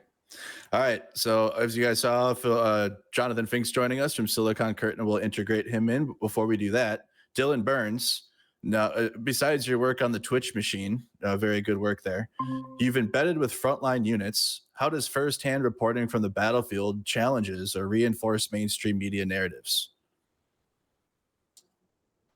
Well, it certainly challenged a lot of narratives that I had been told by people that I didn't know were Russophiles beforehand, or people who had taken up narratives without knowing it. One example that I remember very clearly, and it was probably one of the clearest. I think I realized this on my very first I was embedded on the Zaporizhia front. We were getting chased by drones and stuff, and it was a very strange first experience. Probably shouldn't have been my first embed, if I'm completely honest. But I remember the whole time as I'm watching all these Ukrainians on the forward operating position, half a mile from the Russians. Then I go to training after, the training with SPG-9s, and I'm talking to all these people. I pick up on the fact that every single person I'm meeting that day is talking to me in Russian. Every single person is talking to me. Every single Ukrainian soldier I'm fighting on the front line on my very first embed is a Russian speaker that the Russians were coming to supposedly liberate because of this oppression of the Russian-speaking peoples. And what I realized is the longer time I was in the country is that the language stuff is so misinterpreted, so misconstrued. The way that people talk about it is, if you speak Russians, the Russians own. When you listen to Americans talk about it, American politicians, press, they talk about it the way the Chinese talk about their people when they leave China, as if the idea like, well, those people speak Russian, so they're part of the Ruski Mir, and they're part of the Ruski Mir. We have control of them. We have control of their land. We have control of their peoples. We have to go there and guide them in that way. It's this possession of them after they've colonized them linguistically. You colonize them linguistically, destroy their native language, and then use their use of your language as a justification to continue colonizing. And that was something that I think the language conflict, which was displayed in a very like, oh, it's a little over here, it's a little over there. No, it didn't come off that way to me at all. That was definitely something that really shattered my misconceptions. I would also say that one of the big reasons I came here in the first place was because everybody said the country was gonna not be invaded, and if it is invaded, the country's gonna collapse in like a week. And by coming out here and meeting with people, talking to people, you can listen to the direct motivations of those instead of listening to people in suits speak for those in villages that they've never met, which is what was happening. It was a lot of professors going to universities and saying, well, if they got invaded, these people would understand the power of the Ruski Mir, they would understand the Russians, they would put down their arms, and it led to really, really bad calculations because you didn't understand people's motivations, that they wanted a civil society. They actually care about anti-corruption efforts, and so being dominated by a terribly corrupt state is probably something they would not prefer. They don't like their hospitals getting blown up. I mean, these seem like very obvious to realize in retrospect, but somehow, in some way, it feels like a lot of the coverage in the media seem to blur those facts or seem to not show that. And I don't know if it's due to a lack of investment on the ground journalists and the fact they just want to rely on like freelancers or what's the most convenient or like cost-effective option. That's why we're not getting a lot of that, or we weren't getting a lot of that before the war. But yeah, I think those were the two big things I got really up on. I also do want to throw up there quickly that Trump, I've seen so much. I don't know how you guys reacted, right? But my initial reaction when I saw this Trump Zelensky, my God, this is a disaster that I don't think anybody can try to salvage this.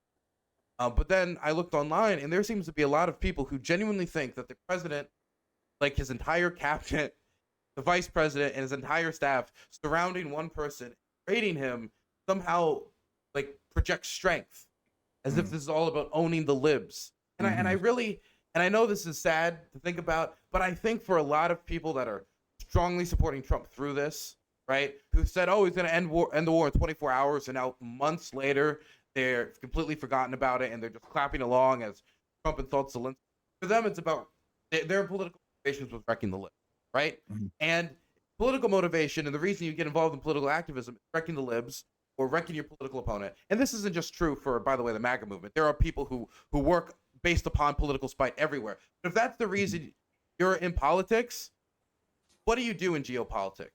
If it's Trump v. Zelensky and you're based upon spite, then you choose to hate Zelensky. He's the enemy, Trump's against him, spite-based politics. You need that person to have spite towards. And that's what Zelensky provides for a lot of the base, a new enemy now that Biden and Harris have been slain. So I think that definitely with how much is going on right now, I think part of this is Trump kind of leaning into the media spectacle to bring attention from all the chaos. But I also just want to throw out there that these dominating moments, which are terrible diplomacy, because they are terrible diplomacy, he gets rewarded for by his base. So for us, it's negative for the country, it's negative for diplomacy, good for his fundraising. Absolutely, Dylan. Very, very good points. And we also have joined us now Jonathan Fink from Silicon Curtain YouTube channel. Jonathan, if you could just introduce yourself to the panel and the viewers. Certainly will. So Silicon Curtain is a YouTube channel. Obviously, as you said, it's been going 3 years. Really planned it as the first missiles were falling. We've just had that third anniversary. It's an interview-based format.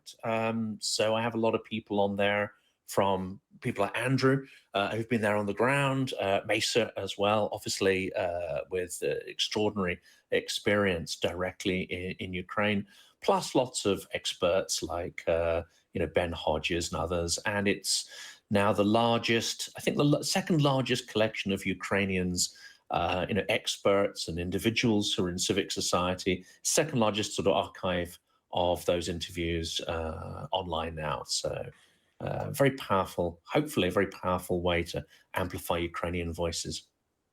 And thank you so much for the work that you do on the channel, and I appreciate being a guest on there. Before we get into a specific question I have for you on the topic we're on now, let's just get your take on the Zelensky-Trump Oval Office meeting. Oh, I mean, I don't know if swearing's allowed in your channel, but you can say what you need to say. What an absolute freaking shit show! Unbelievable. And this might not go down well with everybody, but if we're throwing around accusations of who is disrespecting the office, my take here is that yes, I mean Zelensky, I think, lost control under the circumstances, quite possibly. I come from a marketing background, and a lot of my friends are sort of crisis communication experts. I don't think he prepped for this in the way, for instance, he prepared for the Lex Friedman interview.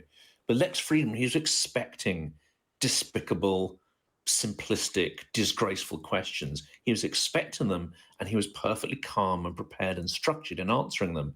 Here, he's sort of in the bear pit, but it seems to have taken him by surprise. So for me, that suggests that they didn't prepare nearly enough.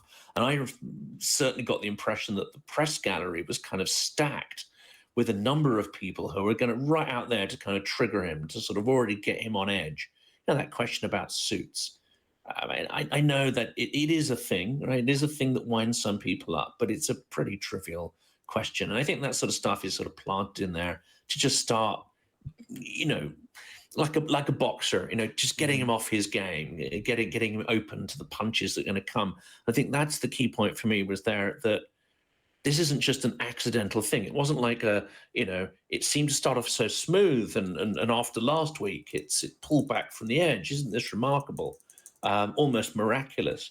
But today it feels like there's something premeditated about this, that the chaos was actually part of the plan. Might not have been part of Trump's plan. It's difficult to know, but I certainly think this was part of Vance's plan and those forces behind him. I think they wanted to torpedo this. They wanted an excuse to cover up for their electoral failure, which essentially they promised to end the war in however many hours or days it was. That hasn't happened.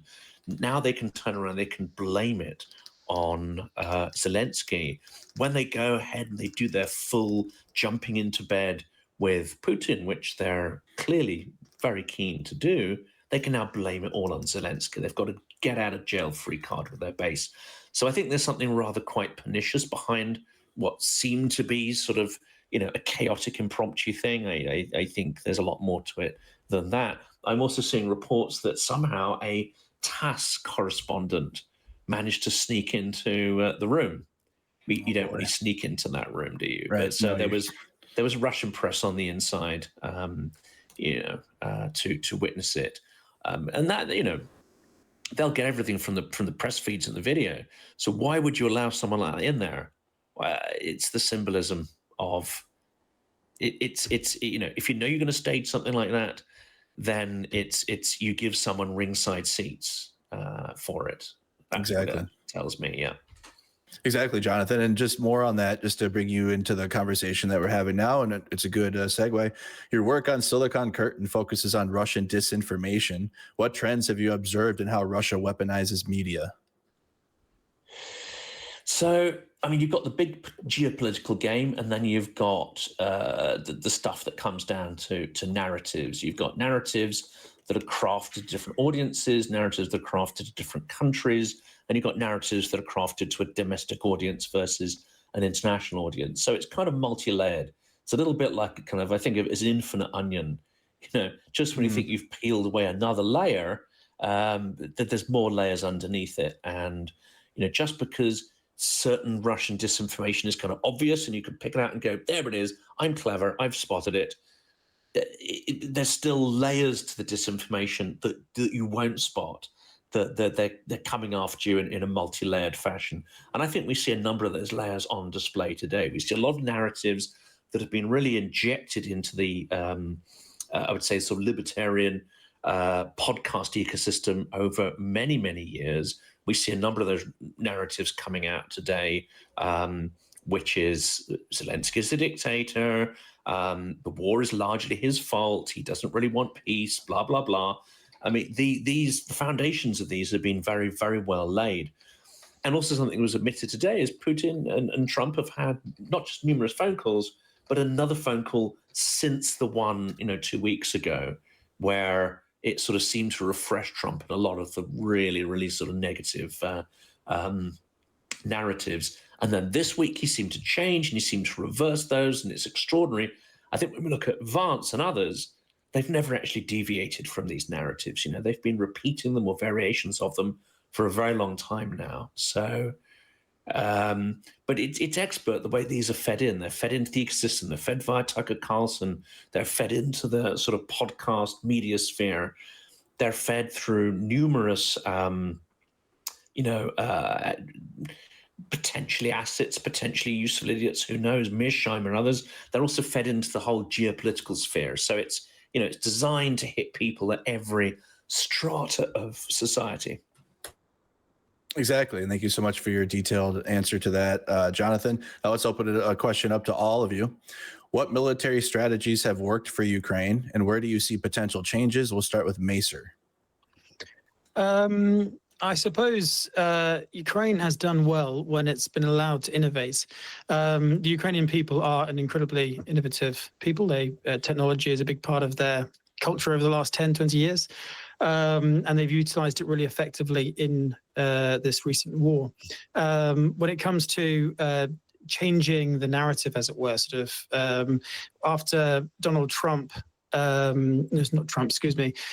Biden stopped the aid last year, they needed a way to show the world that Ukraine actually is not slowly losing. It is very much still in the fight. Russia is losing, although it's taking a little bit of ground, is losing a huge amount of people and, more importantly, weapons. Their economy is overheating, and we need to change the narrative. We need to actually take this war in a different direction. And by going into Kursk, that was such a bold move, a fantastic move, because suddenly Vladimir Putin and Donald Trump, when they're negotiating together, they're not just negotiating over Ukrainian land, they're negotiating over Russian land as well, however small. It's a symbolic thing. So hopefully the Ukrainians will adapt to this new reality that they find themselves in. We spoke earlier about the fact that Europe needs to step up now, that America can no longer be relied on. And I truly hope, and I mentioned it earlier, that Europe and Britain and the other allies, the coalition of the willing, the great people around the world who still support Ukraine, still believe in democracy, and actually still think democracy, freedom, equality are values that we should be fighting for, we should double down in Ukraine. And I really think we should confront Vladimir Putin, so much so that if it involves moving substantial Polish troops to the Belarusian border, let's knock him off his feet a little bit in the sense that not necessarily doing anything, but actually just threatening, putting our weight around a little bit more, giving the billions that we've got in Brussels, that of his money, take it out and give it to Ukraine. Get our Navy to start searching ships that are that contain Russian oil. Most of these ships, and by the way, there's a legal framework for that. Many of these are uninsured ships. They pass close to the shorelines of allied nations that support Ukraine. They should be on those ships, searching the cargoes and impounding its contents. And the simple reason for the fact that if those ships mysteriously sunk in their waters, it would be them paying for the cleanup. These ships have to be insured. So that's just a small little technicality, but it's something that if we had ships actually going out and being a little bit more bold, it's not direct confrontation with Russia, but it is going after ships that are flagged under international law that should have insurance. So it's just about being a little bit more bold, It's also allowing giving as much money and weapons to the Ukrainians as we can possibly get, even going out to utilizing the Danish model, i.e. giving money to Ukrainian businesses to actually build weapons, but also implementing, I believe it was the Czech initiative of buying shells from abroad. We should be expanding that. There's marketplaces out there from Turkey to South Korea that produce tanks and artillery. The French have pushed back on the idea of sending too much of their money out of Europe. They want to be just like the Americans. They want to be investing it in their own industries. But if we want to replace America, we've actually got to start taking slight hits here. And if we take the 400 billion that the Russians have got in Brussels, we really do have the money to start paying for stuff abroad to support Ukraine, and then give them the permissions to utilize those weapons within Russia. We need to be bold. We need to call his bluff. We are nuclear armed states as well. I don't want to, I don't want to seem unreasonable when I talk about nuclear weapons and all the rest of it. It's typically only the Russians that like to talk about nuclear weapons, but it's quite irritating the fact that Vladimir Putin thinks he can constantly threaten us with a nuclear annihilation and all the rest of it, when we can turn around and say, actually, we're going to start calling your bluff now. So get to the negotiating table and be a lot more serious than you've been in the past, because we're starting to get fed up with you and the Americans and everything else. Exactly. Dylan? Oh, can you remind me of what the question was? Yep. What military what military strategies have worked for Ukraine, and where do you see potential changes? Oh, what strategies? Well, I mean, let me just acknowledge the obvious. The naval war has been insane. Black Sea Fleet is half of what it used to be. Even though the Ukrainians don't really have much of a navy at all, most of it has either been seized or long gone. It has been mostly through naval drone warfare, which I think not only is big news for the Ukrainians and their defense, but also changes, I think, the face of like coastal warfare or coastal defense probably for the next decades. As the technology is going to continue to develop, people are going to continue to make more and more aggressive Sea Baby variants or different versions of types of UAVs, or USVs. Another thing that's been successful for the Ukrainians, and I don't know if people have seen this, but recently, glide bombs have been getting jammed more effective by the Ukrainian armed forces, and I can say those glide bombs are terrifying. They're loud, shake bunkers. If they're they could be like half a mile away and shake a bunker. They're extremely destructive, and so being able to make them less accurate, so they're more likely to miss, so they have to use more and more and more of these. It doesn't just strain their supply; it strains their aircraft. But aircraft has to make 6 or 7 or 8 sorties in order to get the same effect. You're putting more strain on the aircraft. You're putting more strain on the people who have to pilot the aircraft. You're putting more strain on the maintenance crew. You're putting more strain on the airbase and like the supplies you need to use to maintain the aircraft. Point is, it makes the entire process more difficult, more time-consuming, and more expensive for the Russians. So this is a recent update I think is positive. How long that's going to last, I do not know, because they're trying to adapt and try to make the glide bombs more accurate. It's a constant game, cat and mouse. Another thing that I do need to give some credit for the fact that Russia has been invaded by Ukraine.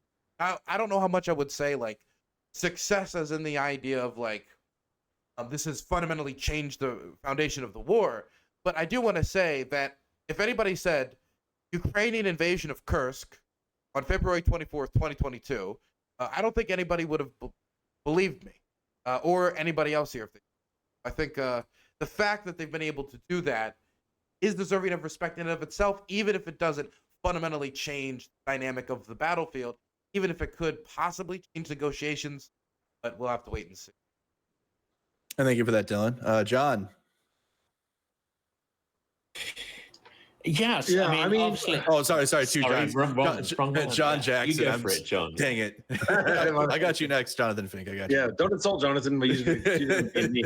So, I mean, I think when Ukraine has been supported, they know what they can rely upon. They've shown an ability to innovate. They've shown an ability to go to a 1 million-man army. They lead in drones, both in its production and in innovation, in tactics as well. We just have to continue to support them. And, I think that, again, where they were in 2014, where they were before that, and where they are now is incredible. And like it was just recently mentioned, with the glide bombs, and I mean that was a major issue, that and the fiber optic FPVs, and the fact that they came up with a way to basically make the glide bombs, functionally useless. They have to use up to 16 to 20 to hit one target, which provides notice to the people at that target, and they can move. I mean, shows that with the right support and with the right backing, they'll be fine. And really, the question is getting serious and making sure they know what they can rely upon from a logistical standpoint. And Europe really needs to get going with that, because as Trump showed today, he's not a reliable partner whatsoever. I mean, they're the adversary again. And again, if you're South Korea, if you're Japan, even if you're Singapore, any of those nations on the Pacific Rim, you're on your own and you're together, but you're not with America. So, and those guys have a huge capacity. Let's unleash the might of South Korea. Let's unleash the might of the Japanese, brilliance in manufacturing to really win this war and to help Ukraine. So that's what we need to do. Well, thank you, John. And now, Jonathan. So I'm not, a military expert, and certainly I wouldn't presume to be that. But I think war is now hybrid. War is informational. War involves cyber. It involves political destabilization. So I think one of Ukraine's superpowers has been to unite and not let partisan differences get in the way of survival. That means they can see reality in, I would say, a pre-Trumpian way. They can see reality through a moral lens rather than through some sort of social media artifice, extreme partisanship. Without that, they would have fallen a long time ago. So, all the bullets and tanks and troops in the world won't save you if you don't have a unifying set of values and a unifying story that keeps you in the fight. And I think that's what Ukraine has shown, and what it continues to show, and why Ukraine is in such a leadership position in the world. More so, I would say, even than Britain, Poland, and others, because we still are open to our sort of left-right thinking, our partisan thinking, still makes us vulnerable to Russian disinformation and sort of weaponization of our information sphere. Jonathan, can I ask you a question? Go ahead. I wanted to ask you because I heard something from somebody in chat, and I want to know your honest perspective. I just thank you. Somebody in chat said that you were of the perspective during the election that Trump and Biden were probably equally as bad. No. Is that not your opinion? No, absolutely not. No, that is, and some people in the channel have been saying that recently. Yeah, that's a misinterpretation of what's been going on here. I mean, I've always thought that Trump would be a sort of wild card, and the probability is that he would actually side with Putin and try to dismantle NATO. I mean, that was always the default setting. In his early cabinet, with people like Kellogg and others, it seemed to suggest that perhaps something more nuanced was going on. And I'm in touch with a lot of GOP Republicans. They have been trying very hard to inject certain good information into that sphere. So what I was doing was producing episodes that were saying, look, Biden's done some really terrible things, but he hasn't dismantled US democracy. He hasn't dismantled Constitution, and he hasn't dismantled, the norms of diplomacy and all these things, and he would never betray, Ukraine in this manner. But his policies, and he had some exceedingly poor advisors in Jake Sullivan and others, completely, inept for the job they were doing. His strategy would have led to a long, slow bleeding out of Ukraine. Having said that, Russia is on a path to collapse. So, under Biden or Harris, even a continuation of that policy might still have led to Ukrainian victory, but it might equally, have led to a long, slow bleed out. So that's been my critique of that all along. Trump is always a kind of a wild card. So that what I realized, or what I thought, was that if you just go, Trump, evil, well, you're not going to get any good information injected. No one's going to listen in that sphere. And you might as well kind of give up on that. I mean, I'm in that space now. I think we're now in the point where you got to pick a side.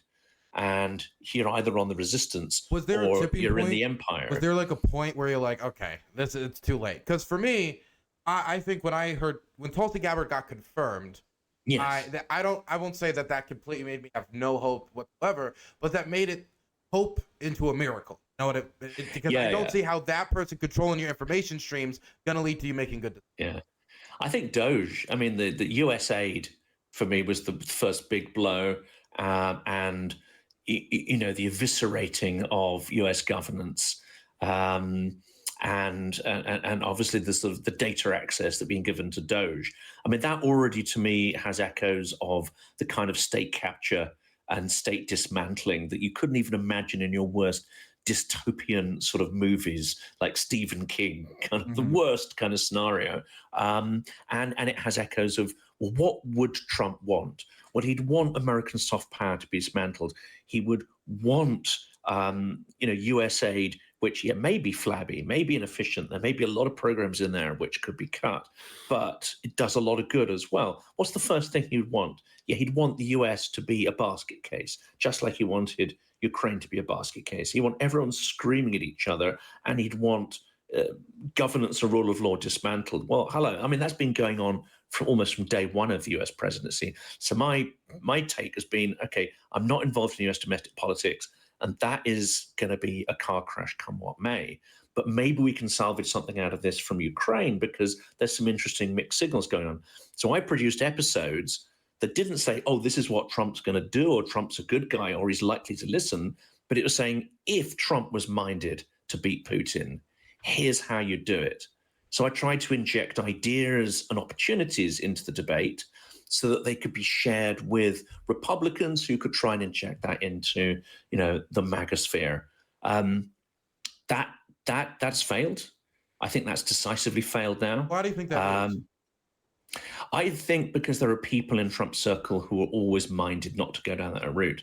I wonder whether, last week when they were trying to throw Ukraine under the bus and we had this extraordinary kind of, puppet show last week, which was extremely triggering.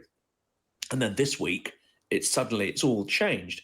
I think that's part of some sort of elaborate smoke and mirrors process, whereas behind the scenes, there are people who always wanted to shift policy towards Russia, towards authoritarianism, towards a different mode of operation in the world, which is informal power that benefits oligarchy and a move away from rule of law.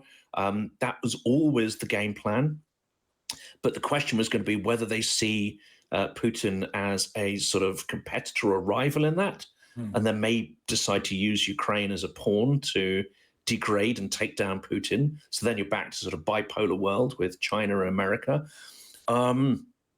or whether they do what they're doing now and throw it completely under the bus and side with Russia to try to take on China. Those are the two games, I think. And I put a little bit of a bet that at least for a while, let's try and influence it towards the slightly better outcome, which is to take Russia down.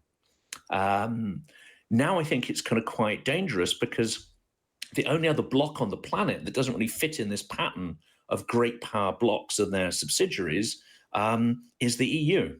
And it's one of the last repositories of, I would say, any sense of values and rule of law in terms of a multi-country bloc that's not sort of purely transactional or whatever. So I would expect after what we see today that you would see a combination of Russia and the US trying to destroy over the coming months the EU. What are your thoughts on this, John, between Dylan and Jonathan Fink, John Jackson? I mean, we're in like a really bad, dangerous place in the United States politically and in the information space. It's only going to get worse as AI gets more and more complicated and realistic. As a former Republican, I really, the MAGA movement is just riddled with bad faith actors. And, the only way you can try to appeal to them is to somehow try to appeal to Trump's ego, but that's even a failed, like a suicide mission. I mean, when you look at the people that he's put in power, and people don't, they look at, Tulsi Gabbard's obviously one, but when you look at, they're either people who are completely malleable and have no spine or spirit or soul whatsoever, like Marco Rubio, the photos of him like sitting on the couch today is like all the other photos of him where his soul's basically left his body. Or Lindsey Graham, which is even more disingenuous. He's right. Yeah, and today. yet he'll bend the knee whenever required. Well, he actually said something ridiculous today. He's like, after this thing, he's like, well, maybe Zelensky has to resign to secure the peace. And that's like, and he was just at the Munich Security Conference, you know, he's the most two-faced person because he was at the Munich Security Conference with the Ukrainians, with Zelensky, you know, telling him how great he was and so on and so forth. So, yeah, I mean, we're in a place where, you know, I don't know that it's going to be possible to break through. And it's, you know, and especially in the current environment where you have senators who won't stand up to Donald Trump in any way whatsoever, even if they may support Ukraine. Now, Tom Tillis did have this big demonstration in the Senate after Trump calls Zelensky a dictator, but he didn't mention Trump by name. And really, it's the only way this is going to change. And I think there's a very good chance it will change is that the accumulation of all of these things happening with the dismantling of the civil service in the United States, the dismantling of USAID, the absolute destruction of norms, the violation of laws, the impounding funds that are given that were designated by Congress and now Trump refuses to spend them, the violation of court orders, the 15, 20, 25 different injunctions that have been issued. And, you know, this center of gravity actually shifting, and especially with this upcoming budget fight, because it's going to be a disaster for the Republicans. I don't think they're going to be able to pass a budget. I don't think they're going to be able to pass a continuing resolution on March 14th. They needed Democratic help last time. Remember, they're in the majority, and 31 or 34 Republicans in the House had to voted against Trump's the continuing resolution. That's coming up here in just a couple weeks. And also we have the debt ceiling. And so we have, and the budget that they've passed is politically impossible. I mean, we have the outlines of what they passed the other day, but when they actually get down to the nitty gritty, they have to actually start putting, you know, saying what they're cutting and not just lying to the people and claiming there's no taxes on tips. And that's not in the bill that was passed. That they're going to have to, and that truth is going to come out to the American people and the government shuts down, which I think is very likely to happen. And the chances of that are like 80 to 90%. Then Trump is, and remember, he's a lame duck president in the sense that he can't serve another term. He may try to, that's not going to work out well if he does. But, and so you have this, we're at this place where we have this first 100 days where it's, you know, pretty easy for most presidents and they start and people give them some momentum and the public opinion is with them. But he started to nosedive. He's going from the 50s approval down to, you know, in the 30s. And things are starting to shift, you know, around all these points to where he's going from the first 100 days to going to being in that first 2 years of a lame duck presidency. And so when the political realities shift, as they are every day, we know all of us, I'm sure, wake up and look at our phone and like, what in the hell's going on? What now? You know, it was Andrew Tate in this fiasco with the Epstein file. I mean, it's always something that's accumulating. And you can't gut the government. You know, we're getting rid of USAID and our disease monitoring at the Centers for Disease Control. And we have this like fucking super virus, pardon my language, over in the Democratic Republic of Congo, which has killed 50 people in 48 hours. You know, things are happening. Runway incursions. You know, so planes falling out of the sky. I mean, it's been like half a dozen. Yeah, right, exactly. So the momentum is shifting, and he's going to start losing support. And that shift today in the Oval Office may play good to the 20% of the MAGA base, but I think most Americans see that. Certainly, most people in the world, but most Americans see that, and it's like, okay, whether you're Republican or Democrat, that looks like a situation that's out of control. Yeah. And that should not be happening in our Oval Office, and that is like ridiculous, disgraceful, and I'm not with that happening out in the open in front of everybody in public. I mean, that because people aren't used to that, and it just looks like a kind of a chaotic, out of control situation. And also, we've seen since that meeting, we've seen leader after leader after leader. We're still waiting on the UK, but I mean, Germany, Spain, France, Germany. You know, Germany. Yeah, they've all come out and supported Zelensky, which is a refutation of Trump. So, I think today hurt Trump more than it hurt Zelensky. Yeah. At least with respect to public perception. So those are all the things I think are going to really kind of change and shift things as we move forward. Let's also question this strategy because even before the last couple of weeks, it seems that there have been noises coming out of the White House, which are, you know, trying to echo what clearly is a Russian strategy to get Zelensky removed.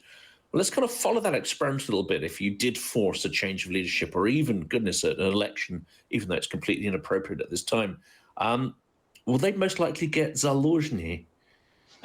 You can't, No. Can you even imagine Zelensky in that scenario today? I mean, he probably would have just, thumped Vance squarely in his, entitled face.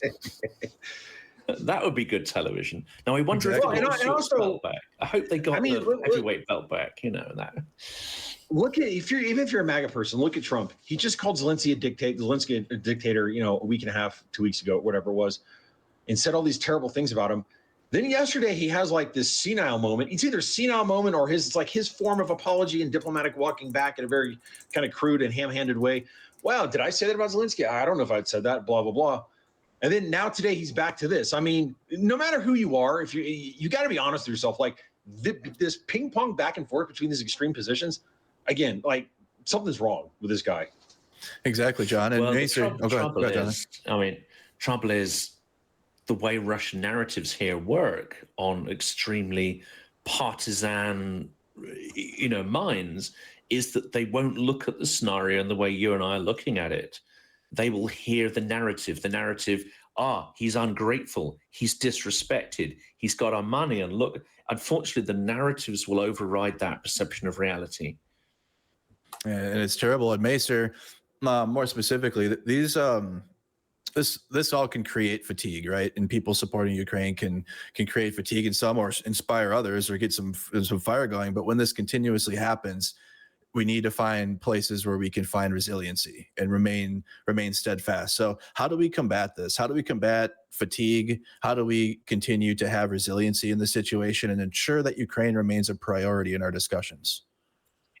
Yeah, well, it was mentioned right at the beginning of the conversation, I think, about the rise of the far right in Europe and in America now as well.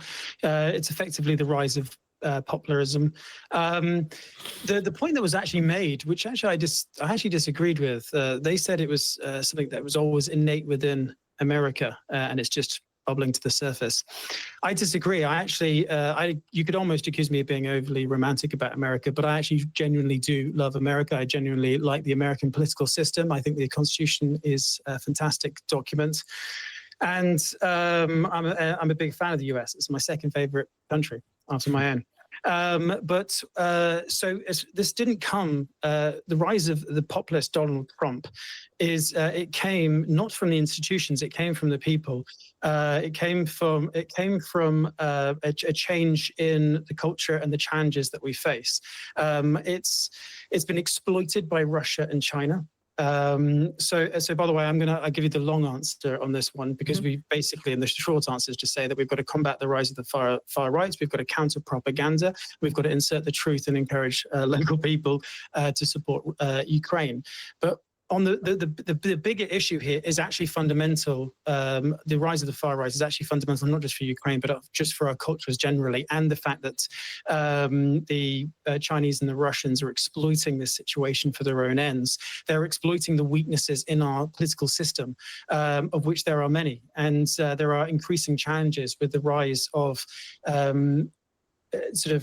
the increasing global poverty. We've seen the rise of social media and the rise of technologies, mobile phones, all the rest of it. These things are fantastic things. They've brought us together. But as a few years ago, Barack Obama once said that one of the biggest challenges of social media is people are getting locked into bubbles, and these are information chambers which they are not exploiting the beauty of the World Wide Web and really exploring new ideas.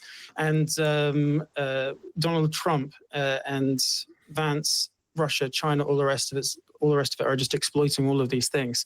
So and they've just the rise of this cultural war and everything else. I actually blame the extreme left. I blame the extreme right. I actually blame the centrists too. We're all the fact that the United States had Biden on one side, Donald Trump on the other, is just insane. Like, America is this fantastic country with hundreds of millions of incredibly talented people. How they got they whittled down that number to Donald effing Trump is unbelievable. But anyway, so as I said, you perhaps go back to my short answer on that one about countering the rise of this new phenomenon, which is the rise of popularism in Europe and America and the West generally. Be self-critical. Realize that the last 10 years of the culture war, the inequality within our societies and the rest of it, they've been exploited by the isms that we don't like. That's why it helps explain the rise of Islamists in the Middle East and fascists and communists and all the rest of it all around the rest of the world. So yeah, we need to knuckle down, find our values, and fight back. Thank you so much. Thank you so much, Macer. All right, let's bring it to the final question prompt I have for you guys, so you guys can enjoy the rest of your Friday evening, or at least try to, or cover the Dylan you're streaming still, and etc. What's the most important message about this war that people, whether in Ukraine or abroad, need to hear right now? Let's start with Jonathan Fink.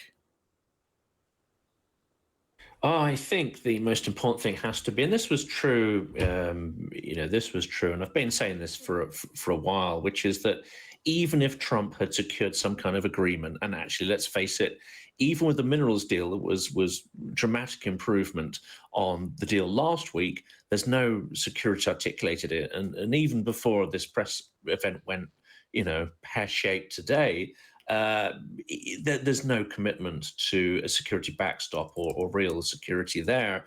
Trump, I think, just clearly is not just extreme transactional, because that almost normalizes the sort of mafia mindset that he's got.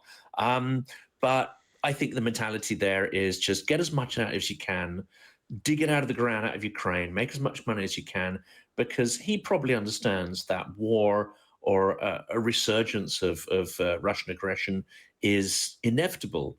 And it's worse than that, because I'm thinking, they are definitely wanting to cash in, have a temporary peace, make as much money as possible out of Ukraine, make as much money as possible out of Russia as they can, on the understanding that this is temporary and his time in the White House is temporary, and he's going to make his donors as much cash and loot as they can. He doesn't care if the war begins again. And my point here is that Putin's goal is to reform his empire, erase Ukraine, destroy the international order. Whatever Trump was or wasn't going to agree, that is just a temporary cessation of what is an almost inevitable and eternal hostility that we will see from Russia until it ceases to be an empire, until it ceases to collapse. And that's as true, last year as it was today, as it will be next year.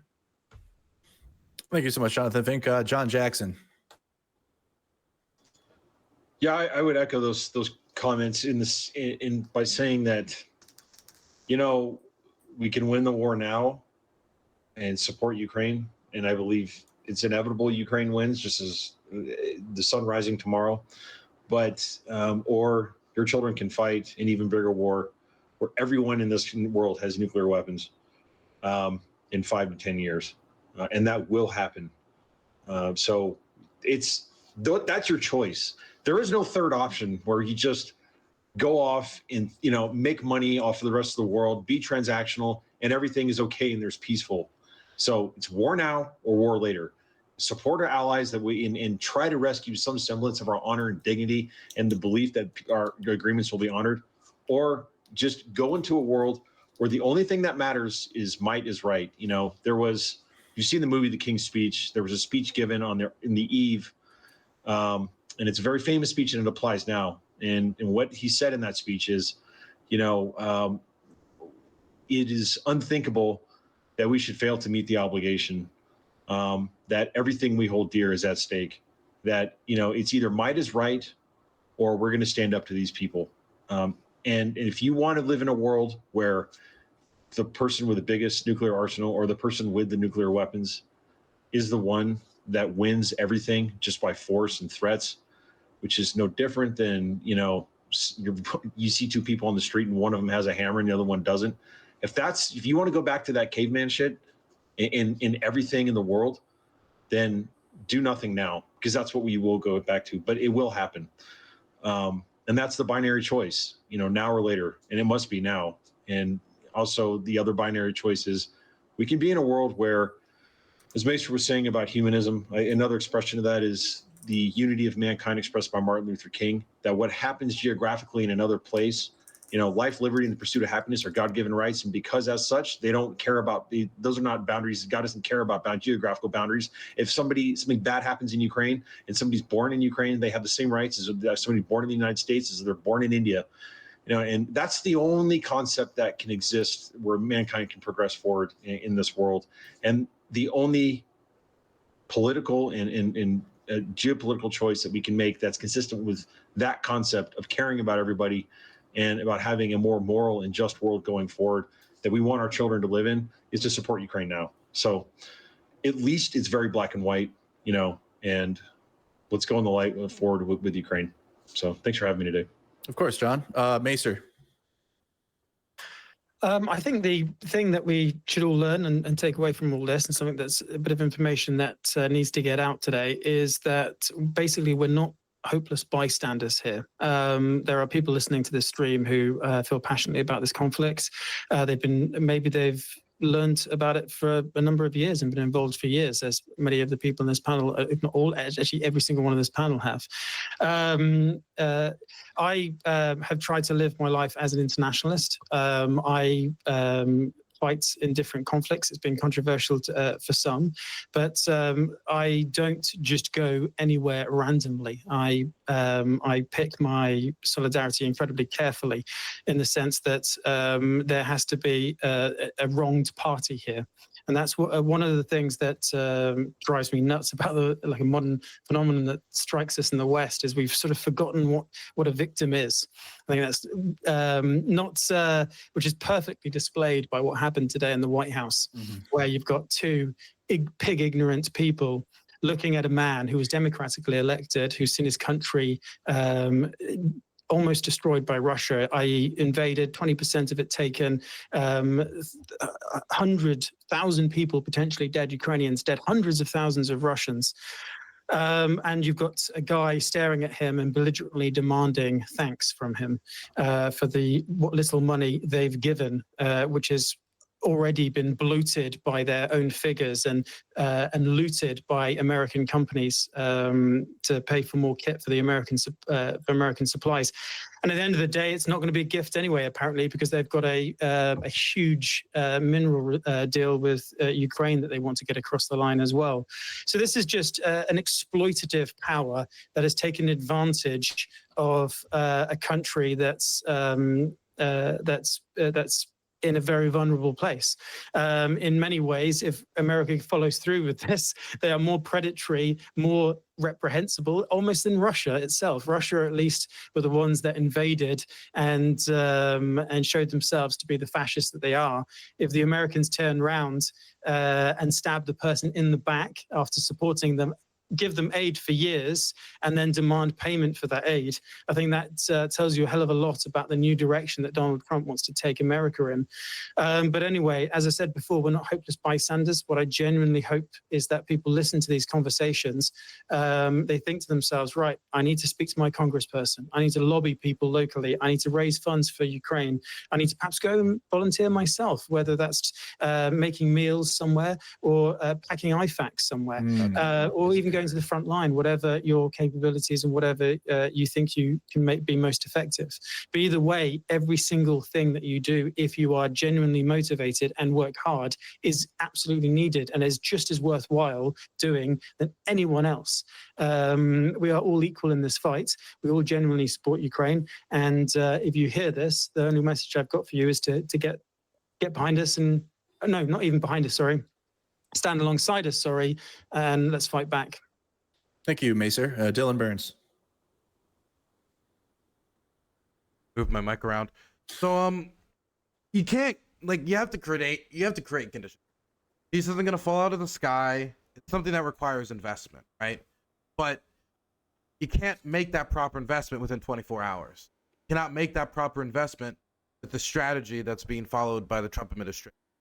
And I want people to know that it's not as simple as coming to a table, shaking hands, and saying peace has descended upon the land. The golden age is finally here.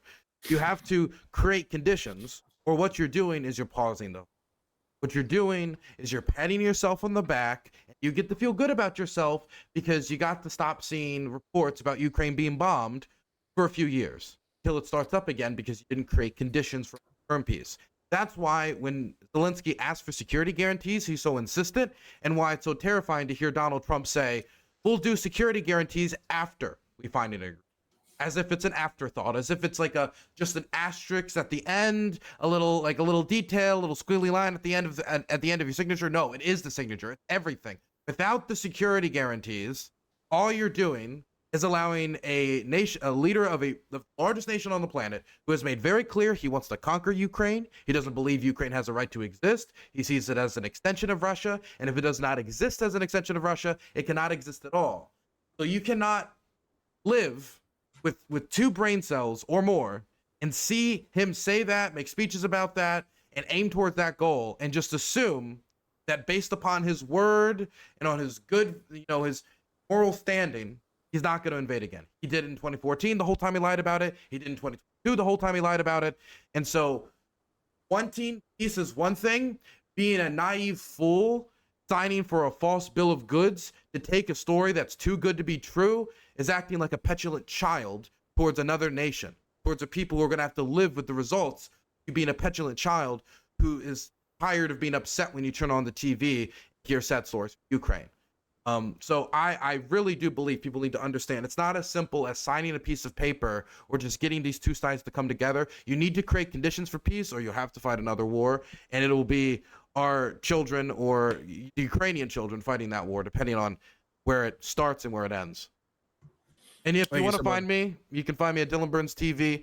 If anybody, I know people were asking about the house fire at the start of stream. If anybody wants to support the recovery effort, I do have an Amazon wish list. Find in my exclamation point, my YouTube chat. Appreciate any support to that. Thank you, Dylan. I was just about to go around the room and have everybody start with Jonathan Fink. How can people follow your work? How can they support your work? And what projects do you have coming up? So there's the channel, there's Patreon, there's Buy Me a Coffee, there's all the usual kind of stuff there. But, there are people with limited means out there who enjoy the content.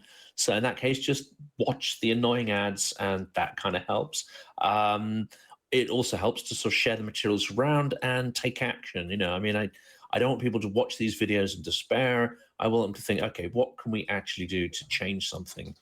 Whether that might be join a political party, write to your representative, it might be, befriending Ukrainian charities, or as we've been getting much more vocal on the channel recently, is investing in drones and other sort of kinetic solutions to pushing back the worst kind of illegal immigrant, which of course is Russians. And that sort of stuff. So they can watch it on YouTube. We've also got Spotify and others. We're also doing a lot of more real-world events this year because they have an impact. So we had events already in Kiev and Lviv in January, and there's a lot more stuff coming up, hopefully every month this year, to have an impact for victory. Thank you, Jonathan. John Jackson. Yeah, so I'll just follow me on Twitter at HisGoesCobra, and then I'll have links to my YouTube page and have my Substack posted there. So if you follow me there, you'll see what you need, and appreciate everybody watching today and supporting Ukraine. Thank you, Andrew, and everybody else who showed up. Of course. Macer. Yeah, follow me on Twitter. I don't have any ongoing projects at the moment. I'm actually in status at the moment doing other projects, but I still support my old team in Ukraine. They've been ordered, I can say this, they've been ordered by a different department to go join a different battalion, which is fantastic news. It's going to be quite exciting to see them take on a lot more diverse missions. And I'll be fundraising for the team and the new regiment, which I think I can say, the 8th Special Forces Regiment in Ukraine are doing a fundraiser soon for some night vision. And I said to them that I will help them out with that. So that's something that's going to come up very, very soon. But yeah, just follow me on Twitter. Of course. And Dylan, do you have any projects coming up? You mentioned your channel, but do you have anything coming up? Oh, yeah. I have a report on the human safari in Kherson. I interviewed a bunch of civilians who were bombed by the Russians and targeted, as well as military personnel who were defending Kherson from a possible Russian re-annexation, because they still want to conquer Kherson. They're very open about that. So the people who are hunting civilians on the streets of Kherson are still demanding the city of Kherson as a precondition for negotiations. They were demanding that months ago, and I don't think that they've stepped off the gas pedal on that. So I want to bring as much attention to that story as possible.